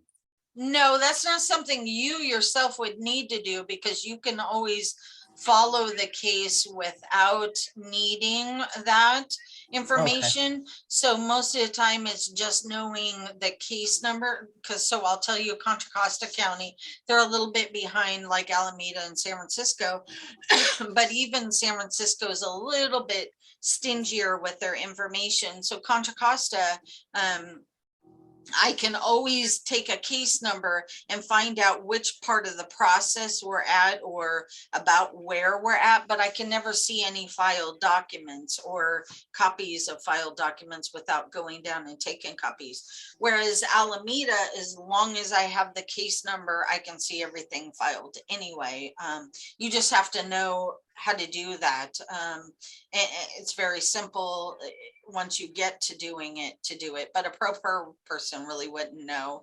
And I'll tell you, FTB is not going to take the time to try and figure out your case number and go on the court system. And they're not doing that. They can't even process our tax returns. They're certainly not following a case. So really it's for those kind of people, or like the air hunters or whatever who have already given out money. They want to make sure that they really, here's what they're looking for. They're looking for your final distribution, and they're looking for that they're going to get their money, and they've been noted to get their money before the decedent has, because if they see that you're paying, like you forgot about them, say you forgot about the assignments and you're paying your heir 100% and they're getting nothing, oh, they're jumping on you instantly, going, hold up, wait a minute. They'll file an objection with the court immediately. So it's really basically for them to make sure they're going to get their money before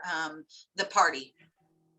Okay, thank you so much. You're welcome. And what is your name? Can you tell me your name? I'm sorry, it's Tamara, Tammara. Last name is Brown, as in the color. Okay, great. Thank you so much. I have a question really quick. Go ahead, hon. Now for people that are in pro per for conservatorship, is there anybody in the courts? Because they used to have like facilitators and stuff that you can go to ask questions about stuff. That's one question. I think they're open for a very short time period, but I don't know if they're open for pro pers. I can tell you, you know, they used to have the self-help center across at the Spinetta building where the family law court hearings are held that help people like that. But you know, with COVID, they're not even doing that. And I know you can, so there is a possibility, but it's a very short window. Like I know the probate examiners even used to be open for us to go get copies of documents or ask them questions. And now it's a very, very short window, and I'm not even sure they're really open. I just really haven't tried a whole lot. So I would say your best bet as a pro per would be to look up a LDA or a legal document assistant or somebody else or an attorney if you need help with your documents or understanding tentative rulings or how the whole process works. I would say that it's best that you look up somebody like that in, you know, your area and that you're comfortable with, and work Yeah, with no. somebody like that. No, I don't think that I need that because I lived in family law court in Contra Costa County for both my kids. So I'm they're both dads suck, so I was always in court.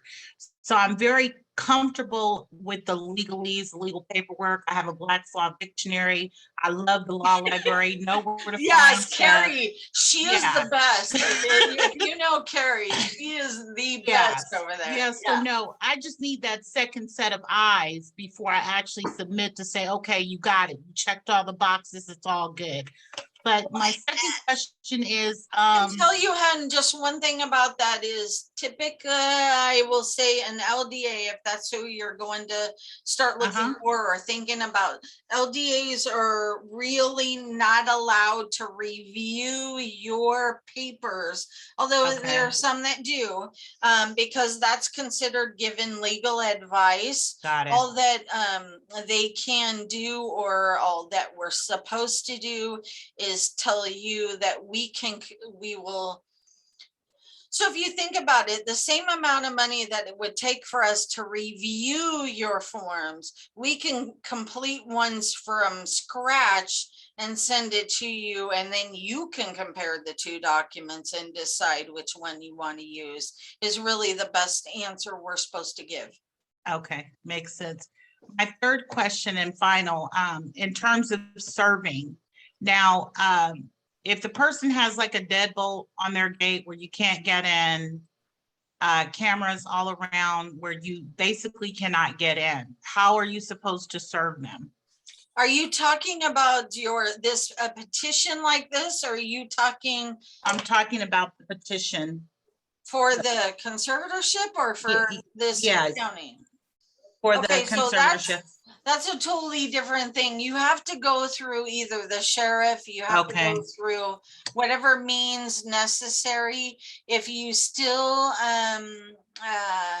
I mean, there's so many different ways. It used to be in some, you can have the courts serve it, certified. There's a bunch of different ways on you can look up and get service. I have even had to go so far as at one time, Judge Sugiyama, who used to be in Contra Costa before he retired, would allow, after an extreme amount of effort, would allow to publish in the newspaper. Okay. But well, that's thank the you. last resort. Yeah, thank you so much. Thank you. I really appreciate You're you. welcome. Thank you. Anybody else have any questions before we're gone an hour beyond? So anybody else have any more questions? I will tell you, we are doing, Rex and I will do this maybe, I think there's 4 times in 2022 that him and I will be offering the class. You can take it as many times as you want. Absolutely, there's no cost, there's no reason except for your time to come listen to me repeat all over again what I just said. Hopefully I give different examples the next time I talk so I don't bore you. But you're allowed to take it as many times as you want and ask whatever questions you want.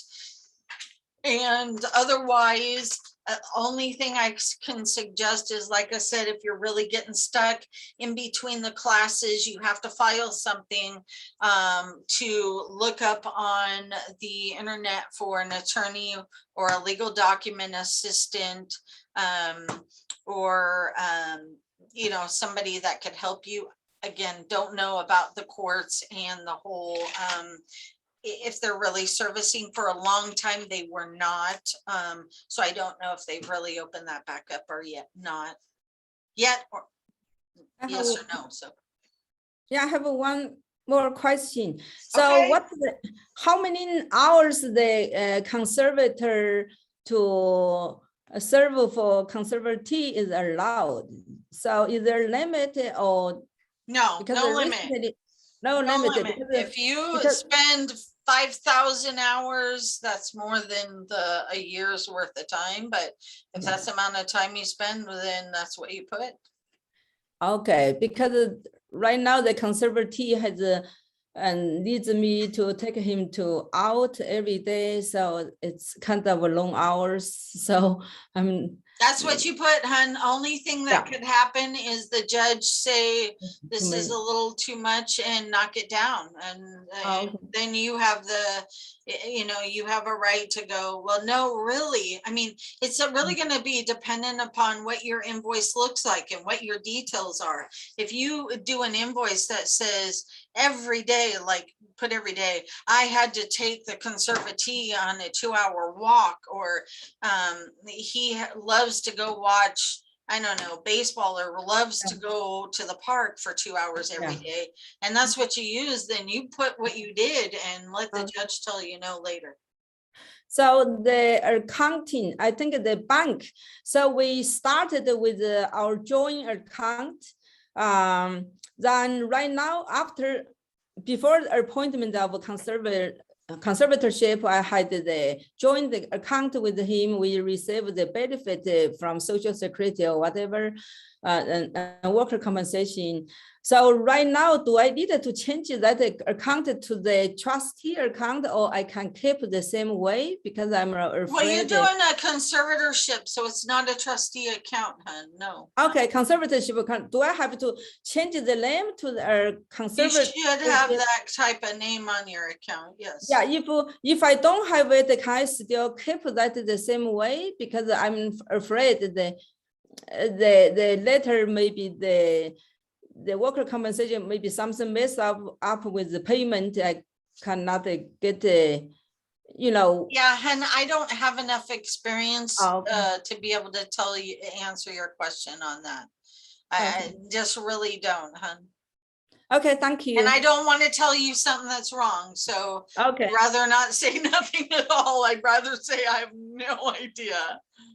Okay, thank you very much. You're welcome, hun. Yeah, so as long as say how it's going to work in next years, then say Right. so what's going to happen, then make changes if necessary. And as it goes along, yes. That's fine. Okay, thank you very Okay, much. well, thank you, everyone. I'm gonna run off and have some lunch and try and get some rest of the day done. Please let us know if you have any questions. I think Rex's contact information is all here. And so you can contact him if you have any questions. We hope to see you again sometime, or hope you liked it. Hope I answered all your questions, went through everything, and wish you well for the rest of the day. I think the rest of the year, I don't think we have another class till next year. So yes, Happy New Year, happy end of Happy New day, Year's, happy Merry end of Christmas. year holidays, right? All of that. So That's enjoy. Okay, take care, guys. Thank you. Thank you very much. You're Happy welcome, hon. holidays. All right, bye-bye. Bye.